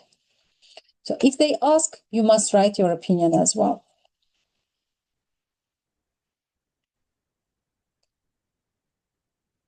In conclusion, you must summarize the most important points. You can write about 2 points, most and the least ones. You don't need to write in detail. And in conclusion, you can use, not only in conclusion, throughout the essay, you can use linking words. What linking words can we use? Again, if it opposes, you can use opposing language. If they ask for opinion, you can write. I remember last time, if I'm not mistaken, they asked about it. Yeah, I think they asked. Again, be careful. Read the tasks very carefully. If they ask, what do you think about it? What's your opinion about this topic? You can write. If not, don't write. Yes, okay. Sometimes they change it. Okay, transition words, if it supports additional, moreover, furthermore, what is more, etc.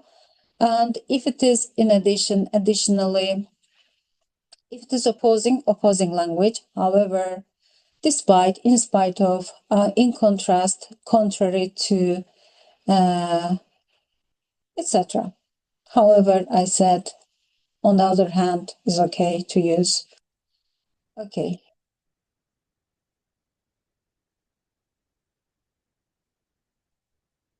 Oh, it doesn't go. Just a second. Okay. Now I'm going to, let's analyze this one. Then I will, nothing moves, nothing works. Oh my God. Okay. Environmental action, what people say versus what they do. We have percentages on the vertical line. On the horizontal line, we have recycling, reducing plastic use, choosing sustainable products, reducing car usage, supporting climate policy. All of them shows people say more than they do. They do less, they say more. And writing about percentage is important. Yeah, but not all of them. Don't write about all of them, but you must write some numbers. Summarize the main points podcast by making connections with the relevant points in the graph. It is your task. You have maximum 330 words, but 200 and 300 is okay. You have 30 minutes. Again, at the end, save 2 minutes and check your work. If you can correct some mistakes, it's plus. Yes, and this is transcript. Unfortunately, our listening doesn't work. Hello, green talk, gray action transcript. It's a podcast text. Hello and welcome to Social Climate. I'm Dr. Martin Fielder, an environmental sociologist. In today's episode, we're examining the persistent and often troubling disparity between people's professed environmental values and their real-world actions, a phenomenon clearly illustrated in recent behavioral data. So it's about behavior. Let's start with recycling. According to surveys, close to 90% of individuals consider it essential, yet only about 60% engage in the practice consistently. This disconnect often stems not from a lack of awareness, but from industrial and logistical barriers. When recycling bins are hard to access or sorting guidelines are unclear, intention quickly gives way to inaction. The pattern continues with a single-use plastics. While over 80% express concern about plastic pollution, fewer than 50% actively reduce their plastic consumption. At this point, it is less about knowledge deficits and more about entrenched habits and convenience. We see a similar dynamic in consumer choices. Roughly 3/4 support buying sustainable products, but only a third follows thorough follow through regularly. The gap reveals that eco-conscious consumption often collides with price sensitivity, brand loyalty, or limited availability. One of the most striking gaps is in car usage. Although 70% acknowledge the need to drive less for environmental reasons, only 20% report doing so. The comfort, speed, and structural car dependency of many urban environments make behavioral change particularly difficult here. Finally, support for climate policy remains high. Nearly 90% endorse it in principle, but practical commitment drops sharply, with less than half demonstrating consistent support when costs like taxes or price increases are involved. This suggests a level of conditional commitment support that weakens when personal sacrifice is required. So, what can we take from this? The data reveal a pervasive attitude behavioral gap. People say the right things but struggle to act accordingly. While environmental messaging has improved public awareness, it hasn't translated into consistent behavior. Ultimately, education alone isn't sufficient. If we truly want to shift environmental behavior at scale, we must redesign systems from transportation to waste management to market incentives so that sustainable choices are more accessible, more affordable, and ideally the default. As you can see, there are some academic words which are higher level, like disparity, entrenched, which I could underline, I underlined, but there are some more sustainable, affordable.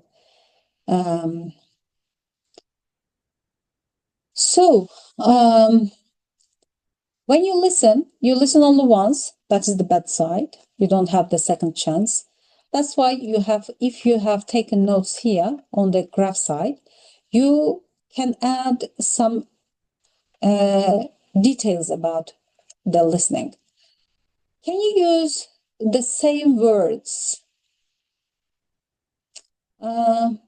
Using same words means that, yeah, you got it, you quote the word, but it is better to paraphrase. If you paraphrase it, it means that your knowledge is higher level. And stem from is academic phrasal verb. It's a phrasal verb, but it's academic. So, as you can see, there are many paragraphs. Can you write in the same way?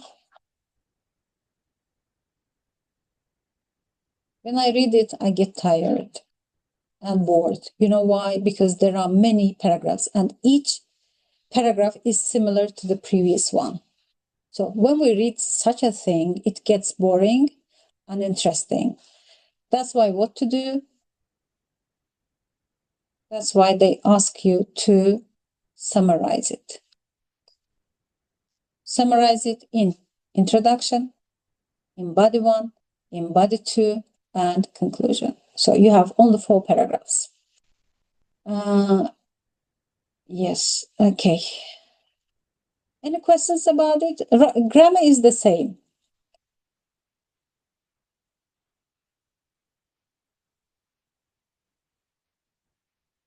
Any questions about writing?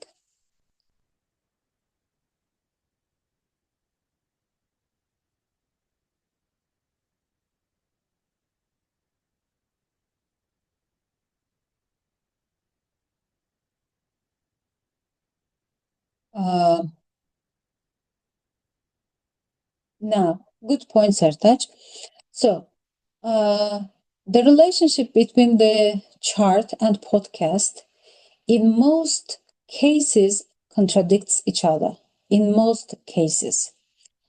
I haven't seen supportive one. So, you said that the chart in some areas contradicts, so grouping by the information from the chart can be misleading. We do not group by the chart. When you take notes, you can group them. Also, you pay attention. After grouping them by chart, you take notes on listening. And you must pay attention to listening as well. If listening has the similarity, and actually, why it can be misleading? What do you mean by this?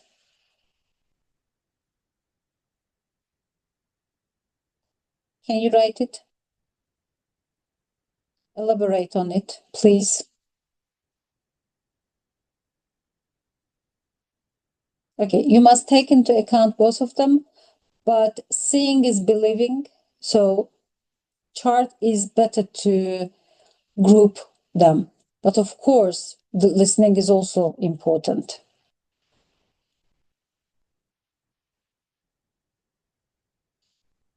Okay, general writings. Maximum you may have introduction, body one, body two, body three. Actually, I wouldn't do so because it says summarize. If you write each paragraph describing, if you write, let's say, 1, 2, 3, 4, 5 paragraphs, each describing each column and the listening about it, it would be again not summarizing. It will be writing in details what you hear. It means that you cannot integrate. So that's why it's not the best way. Okay, summarize. It says summarize, and sometimes we miss some points here if they are not really important. Okay, so let's take break time. After break time, we will do speaking section, and I will try to let you speak to answer the questions yourselves. Okay, 10 minutes, please.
Okay, let's continue with speaking part, which is the last part, the shortest part.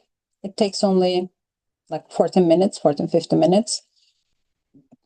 So, and timing, there are actually 4 speakings, but the first one is called 0. It means that it's a warm-up speaking and it's not evaluated. It's a talk about yourself. At least it has been. Speaking part 1, part 2 are independent. Both have 45 seconds to prepare and 60 seconds to speak. What does it mean? First, they show you the question, they read it, and say that now you have 45 seconds to prepare and 60 seconds to speak. In 45 seconds, you must take notes to organize your speaking, and you have to speak about this topic for 60 seconds. When we say 60 seconds, it seems a smaller time, but actually it's not small when you speak. But you need to, sometimes people speak more than 1 minute, but still not organized. So you should be organized in speaking. And I will show you how. Independent question means it can be different questions such as advantage, disadvantage, prefer questions, would questions, agree, disagree questions, etc. We will see some of them. The last part is integrated as your integrated writing. So what should you do? You have to watch a clip, short video, mostly from TRT World. That's why it's important to watch TRT World. But topics are not news. That's interesting.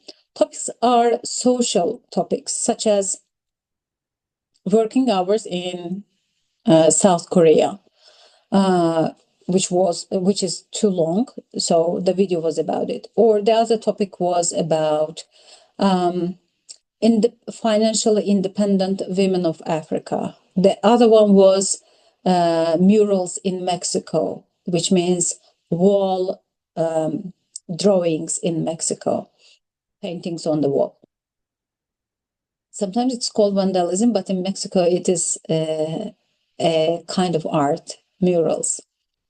Yeah, so first you watch this type of videos, 2 minutes. You take, of course, notes. It's important to take notes.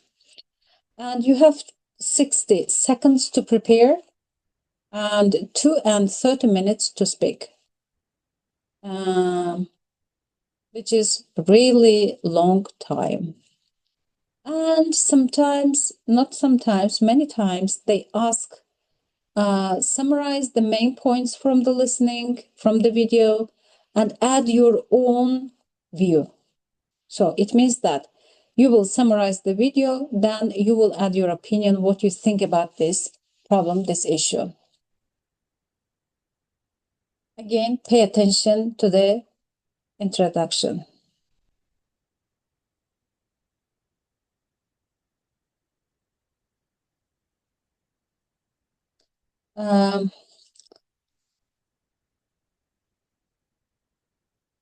What do you mean by işaretlemek? Neyi işaretlemek? What do you mean by it?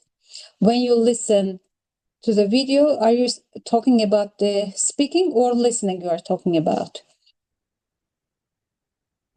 Yeah, Big Black, your nickname is, please.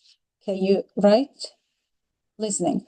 When you listen, okay, I will talk about listening. Okay. Remind me later if I forget, I will talk about it. Yes. Now, yes. To keep going, talking for 2 and 30 minutes, you need some practice beforehand, actually. It may seem short time, but it's not short for speaking.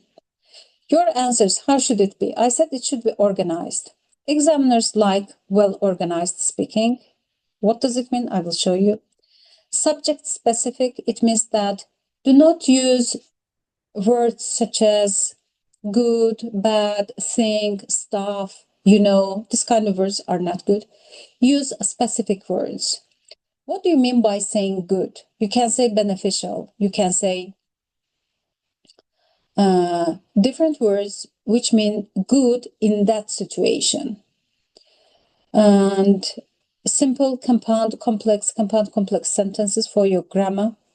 Speed. When you speak, try to keep the same speed from the beginning till the end.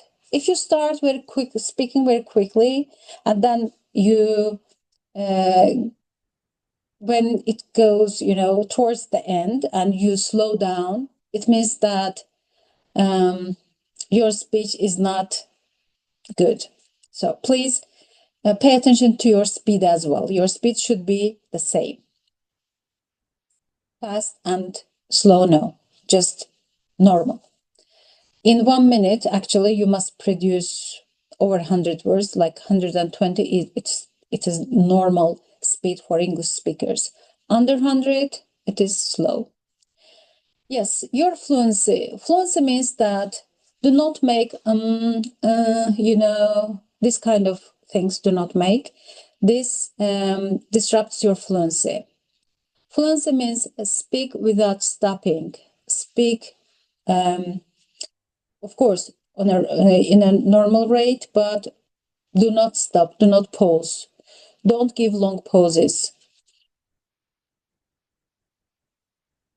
Questions can be, choose one of them. Sorry. How to use your preparation time when you prepare your answer.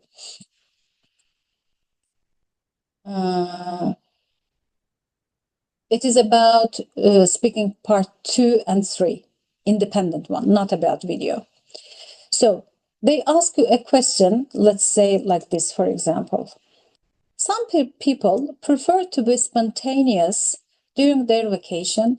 Others prefer to carefully plan out everything. Which do you prefer and why?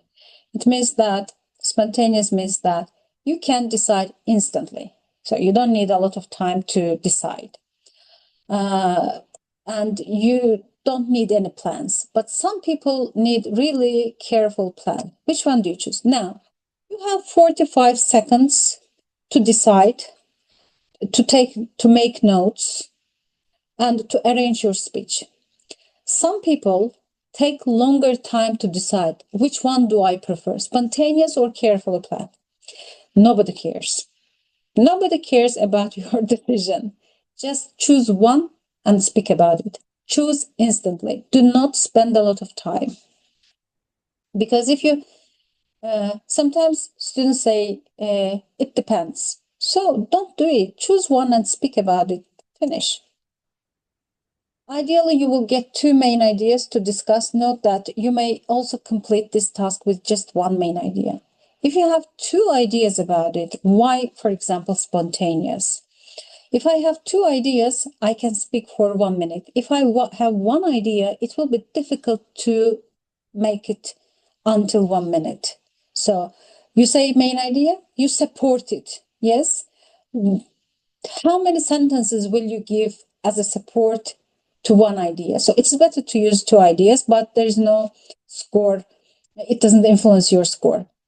The main thing is to speak 1 minute. Get ready to speak. When the recording starts, be ready to speak. Don't wait.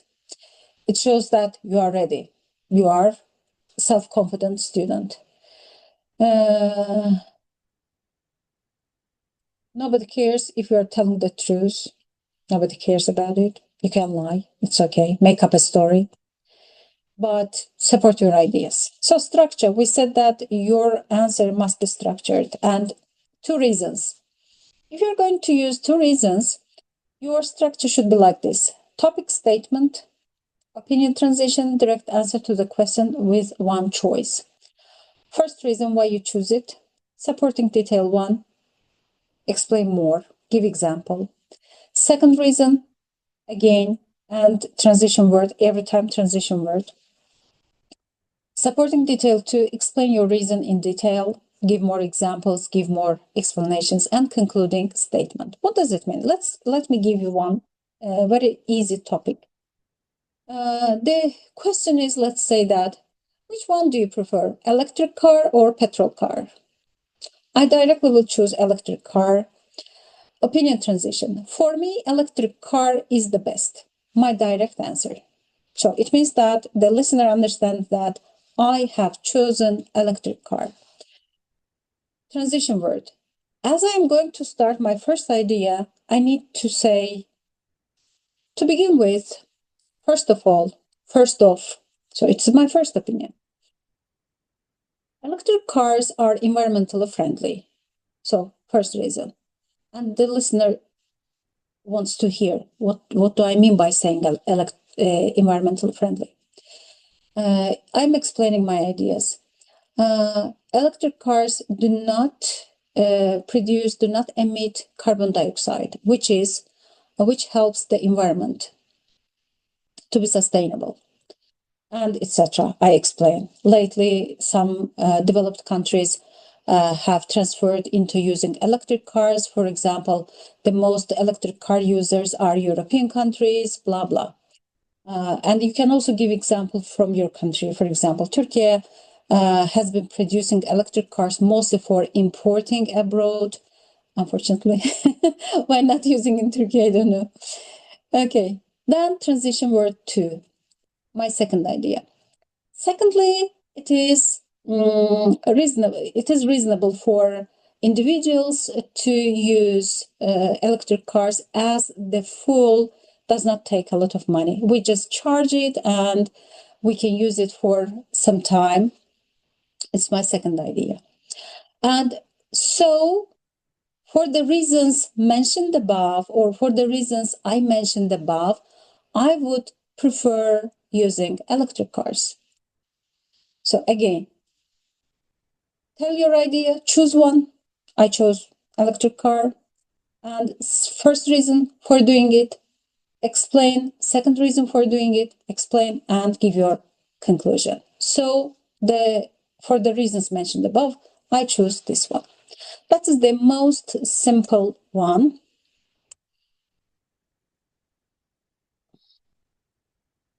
Yeah. Let's see example answer to this question. Preference question again. Would you prefer to work at one job your entire life, or to switch jobs every 5 years? Explain your response with details and examples.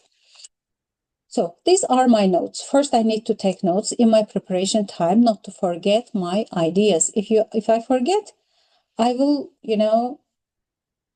I will speak maybe for 30 minutes because I forget the second part of my speaking. So take notes. Topic statement. Better to switch jobs every 5 years. I have chosen one. This option. Why? First reason. Old job is boring. New one is exciting. I worked at school in New York by 5th years, tired of it. So this is my first reason. Second reason is moved to Japan, started teaching, I got motivated, learned new things. Concluding sentence, opt for, which means choose, changing my job every 5 years. For the reasons mentioned above. Now the answer, please, can you listen to it? Let's listen. Oh, let me see if you can hear it.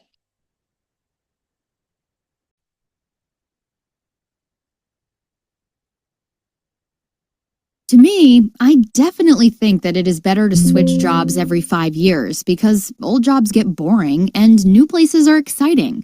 I remember when I worked at a school in New York, and at first, everything was new and interesting, but by the 5th year, I was tired of taking the same train to go to the same building every day. On top of that, starting a new job is a new opportunity. For example, after my job in New York, I moved to Japan and started teaching English to children, which was completely different. It motivated me to learn and expand my knowledge. So, to sum up, if I had to choose, I would definitely opt for changing my job every 5 years.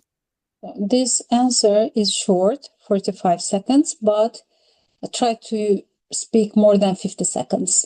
Can be 54, 55, if it's not 60 seconds. Try to speak more. But the answer is really high level. To me, it shows speaking, linking word. To me means, in my opinion. But In speaking, it's better to use to me. In my opinion, it's for writing. To me, personally, I think it's better to use this once in speaking.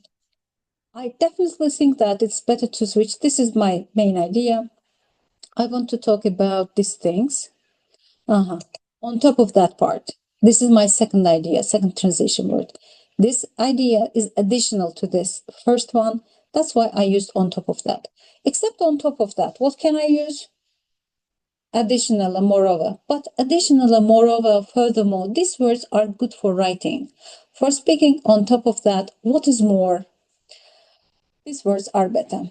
After saying my main idea, I give for example. I can say, for example, for instance, it's okay. And to sum up, so you can just use so. And look at the grammar. If I had two conditional sentence, second conditional, which is unreal, hypothetical, I had to choose, I would definitely opt for. Opt for is synonym for choose. I didn't want to repeat it, so I changed. So there are actually other ways how to speak, but I will explain only one because tomorrow is your exam. I don't want to get you confused. So what happens if you don't think of two ideas? Of course, you can use one idea. It's also okay, but try to explain it more. In this case, you have to explain it more and more and more. How many supportive sentences will you have? That's why it's better to produce two ideas. Be creative a little bit, actually. Remember the movies you have seen, remember the books you have read, and don't... When students think personally about themselves, only about themselves, they have fewer ideas. Think about everybody, your mom, your dad, your sister, brother, I don't know, your schoolmate, colleagues. So what would they do? Imagine. Yeah, avoid mistakes. What mistakes can we have? Long-winded openings. That is, most students do. What does it mean? It means that you are giving too long sentence about your choice. Keep it simple. Keep it short. Your choice. I would opt for electric cars finish. Then start explaining. Firstly, because of this one. Secondly, because of this one. For example, here is the topic, which is long-winded openings. Some companies have rules that forbid employees from using personal cell phones during working hours. So it means at work, they do not let you use your mobile phone. Do you think this is a good idea? Why or why not? The answer: I think not using cell phones at work is a good thing, or maybe not good. It is hard to say, but one reason is that until here it is long-winded opening. Why? Because the person cannot decide, is it good or bad? So it is better to choose because it is preferred question. You have to choose one and speak about it. Idea, not development. You say something, but you do not develop it. For example, but one reason is that maybe workers will do their job better without phones. Phones can be distracting. So, what does it mean? What do you mean if they don't have? This speaker says distracting. Okay, but explains it with because people text on social media and stuff. It's not good word. Stuff is a bad word. So if they don't have their phone, they will probably work better. But still not clear. I don't understand what this person means. So sometimes the answers are off topic. It means that they ask about, for example, the question is, nowadays, children use a lot of video games. Is it bad or good? Is it positive or negative development? And let's say I answer to this question, and my answer is like this. Technology has developed outstandingly in the recent years. Children as well as adults use technology in their everyday life. For example, they can use it for their lessons, for playing, and for watching cartoon films. This is off topic because they asked about game is good or bad. Video games are good or bad. So you're talking about technology. It's not related. So it's not answer to that question. So be precise. Vocabulary repetition. Sometimes we cannot find the word, different word, or it is easy for us. It is active vocabulary in front of our head. We use it important. I use it a lot, which is not good. So once say important, second time say crucial, next time say pivotal, I don't know, grave, weighty, etc. So use other words. Don't repeat. You have to know a lot of synonyms for this. Or you can paraphrase it. For example, the door is closed, the door isn't open. So opposite. I gave simple version. Repeating the question, don't repeat it. Oh my God, all students repeat the questions. Don't repeat it. For example, when I ask, what is the most interesting trip you have ever taken? The student answers, the most interesting trip I have ever taken is this one. I have ever done is this one. Don't say it, okay? Start just answering to the question. 2 years ago, you can start in this way. 2 years ago, I went to Madrid and I found this place really fascinating. So it's the answer to the question, but you're not repeating the question. That's the main reason. Low volume speech. Yes, if you speak in a low voice, the person will not understand you. In e-TEP, graders are humans, so I think 2 teachers check it, I think, as far as I remember. So please speak normally. And everybody speaks at the same time. It means that in your recording, there will be other voices as well. So your voice should be louder a little bit, not quite shouting, but normal level. In order the listener should understand you, should hear you very well. Okay.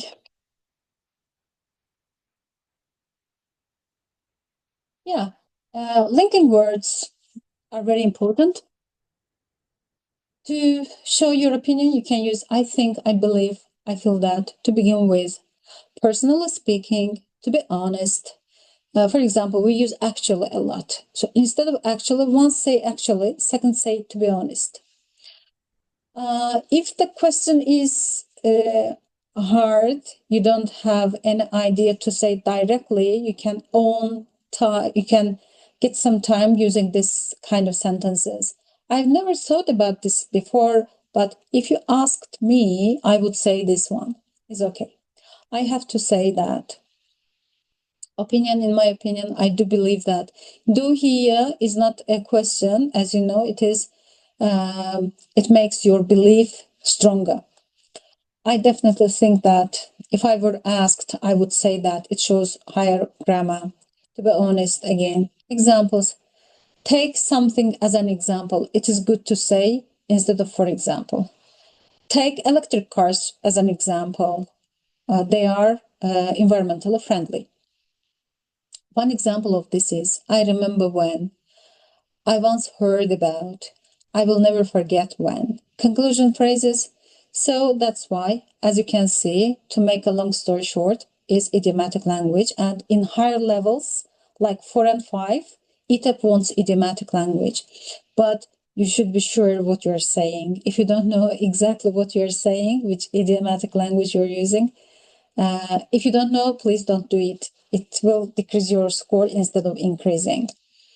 So be sure what you're saying. Yes, some questions. Do we have time? Unfortunately, we don't have. Is there anybody wishing to speak? Listening. Let me cover it then. So, in listening, first you will start. Before listening, you will have time to read the questions. And question numbers are 3. You have only 3 questions to read. It's not a big deal. It's not much. And you will see the questions. It will be in front of your eyes on the screen. And when you listen, at the same time, you can find the answers. You don't need to write anything. Underlining, highlighting the keywords. I'm not sure. I think there is no highlighting option, unfortunately, but there should be. So again, listening is good in e-TEP in this from this point of view. You have time to read. Read the questions before listening. You have 30 seconds in the first and second one. In the 3, 4, 5, you have 45 seconds more time because questions are bigger, so answers are more. That's why you have more time. So when you listen, you see the question. As you listen, and listening and the questions are in the same order. First question comes first in the listening part. Listen to it, mark it, go down, mark it, go down, mark it. Okay, when you listen, you see all the questions. That's all for today. It's high time. I'm so sorry I couldn't let you speak. I wish you the best. Who is going to take the exam tomorrow? I think tomorrow is the exam. Yeah, it should be tomorrow. And any questions, please? That's all from me today.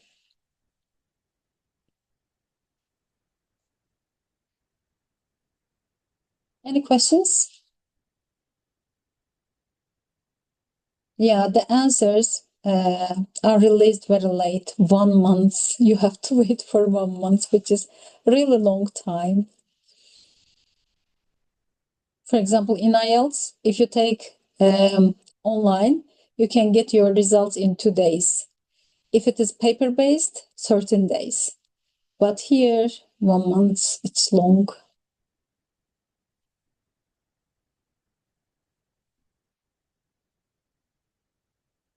Yeah, please, Mert, you can ask.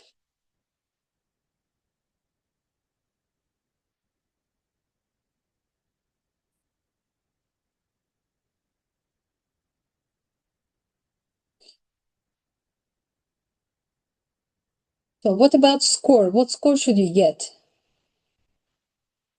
What's your target?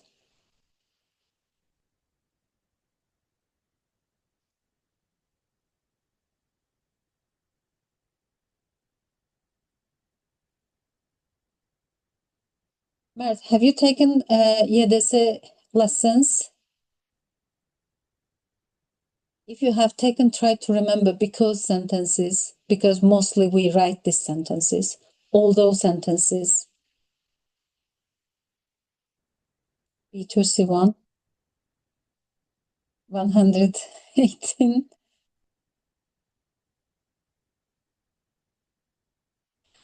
I would send it tomorrow. So if it's okay, I will send them to Ümit Hoca. He will share in his Telegram because I think you're not my students. So you can't see my Telegram. 70, 72 from YDS is 80, I think, in e-TEP or vice versa. I don't remember now. But 70, 72 is B1 going to B2. So you are between B1 and B2, last stage of B1. So if you work a little bit harder, you can get more. Yeah, sharing the documents, I can share only tomorrow, not today, because it's late. I cannot send it to Ümit Hoca. Ümit Hoca shares it. Compound complex sentence. Okay. Just give me 1 second, please.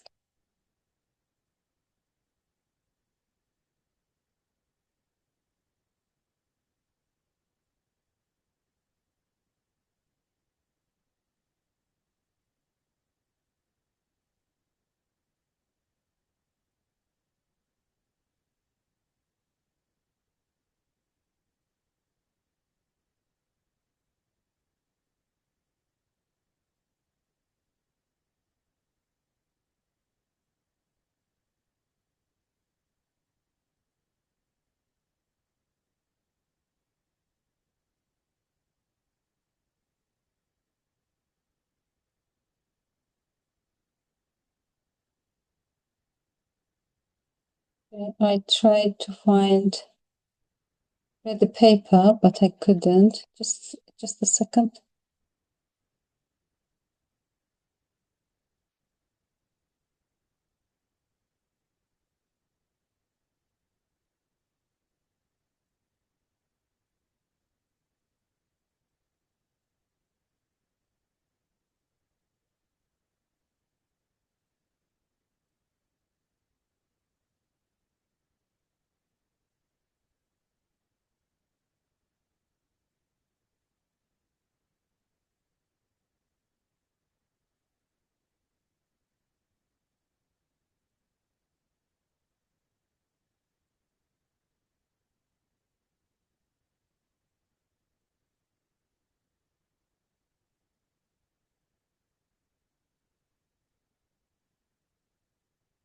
Okay, I couldn't find. I'm so sorry.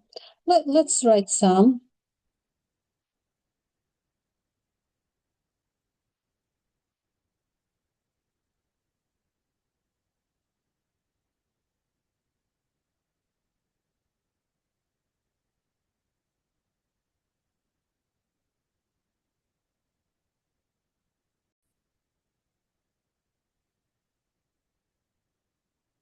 In this compound or complex sentences, punctuation is very important. For example, let's write one sentence with fanboys. I was tired,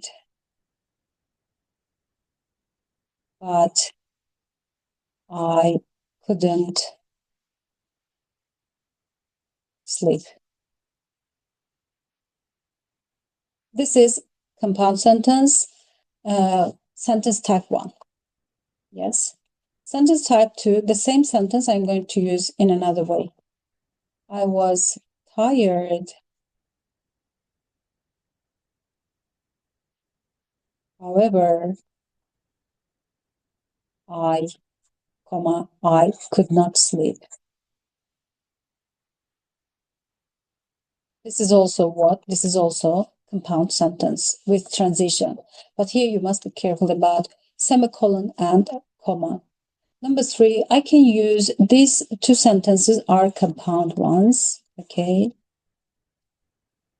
Now I can use complex sentence with although, the same sentence, but with although. Although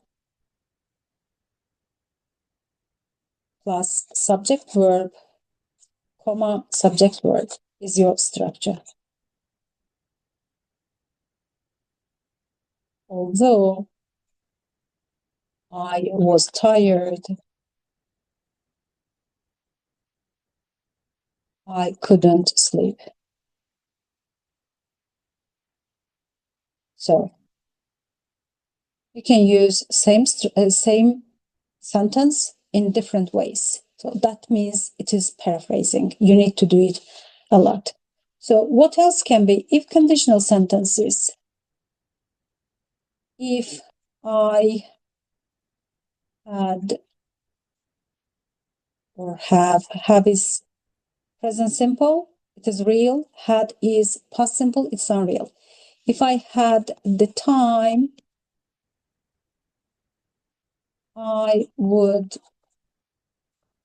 travel a lot. Do I have time? No. Can I travel? No. It is present, unreal situation. Or you can also say, if I have time, comma, I will travel. I will travel to Spain. That's it. This is second conditional. This is first conditional. The difference is this is unreal. I cannot do it. This is real. I can do it. What else?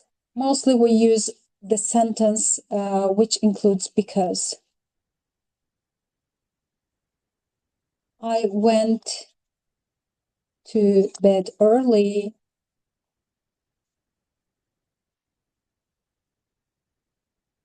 Sorry, I went to bed early because I was tired. Do you see? I use the same sentence in with different grammar. I went to bed early because I was tired. Synonym for because, don't use because every time, all the time. Instead of because, you can say at least, since, or as. As I was tired, this time you should put it here. As I was tired, I went to bed early. Since I was tired, I went to bed early. Also, you can use, if you want to go higher and higher, you can use due to for writing. In spite of. Sorry, in spite, this is T. In spite, oops.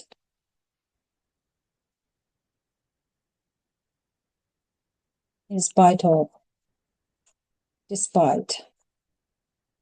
They have the same meaning, but you should be careful. After that, we use noun. Okay. After in spite or despite, we can also use gerund, but if you know it, how to use. What else can be? Mostly we use this one, and relative clause is very important.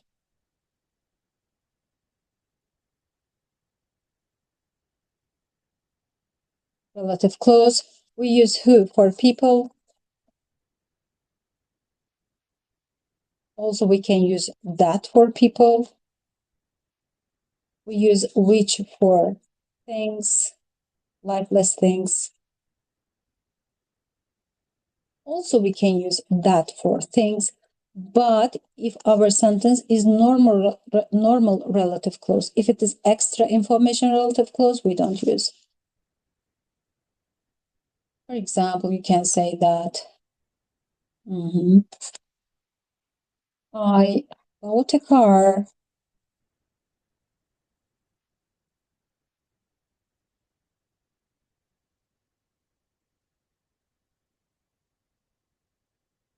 Bought a car which was expensive. How do we form this sentence? Actually, this sentence original is this one. I bought a car. It was very expensive. It was expensive. I take it, I put which, and I delete this one. It's really easy. Or let's say we met tourists who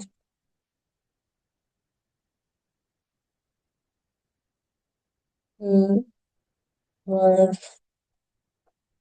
from Japan. So, and others, you can use relative clause. Extra information is a little bit different, such as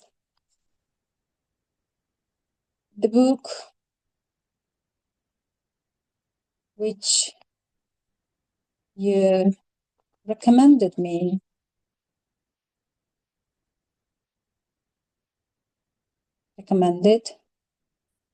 was very interesting.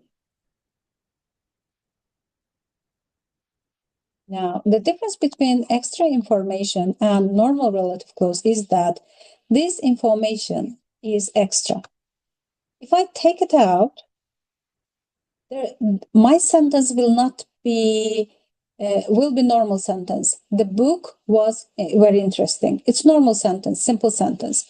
That's why if you have this kind of sentence, extra information here, you must put comma here and comma here. If you see that, if you take out, the meaning doesn't get disrupted. If the meaning is okay, the sentence is normal sentence, simple sentence, it means that this is extra information sentence, and you put comma here, before the extra information and after the extra information. And in this extra information sentences, you can only use who for people, which for things, not that one. That is not used in these sentences. Yeah, that's all for today. I wish everybody good luck.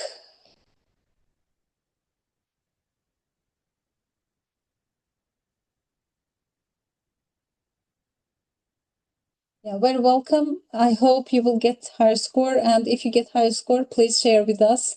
If you cannot share with me, if you don't have my contacts, share with Ümit Hoca, and we will be happy to see your success. See you next time. Bye for now.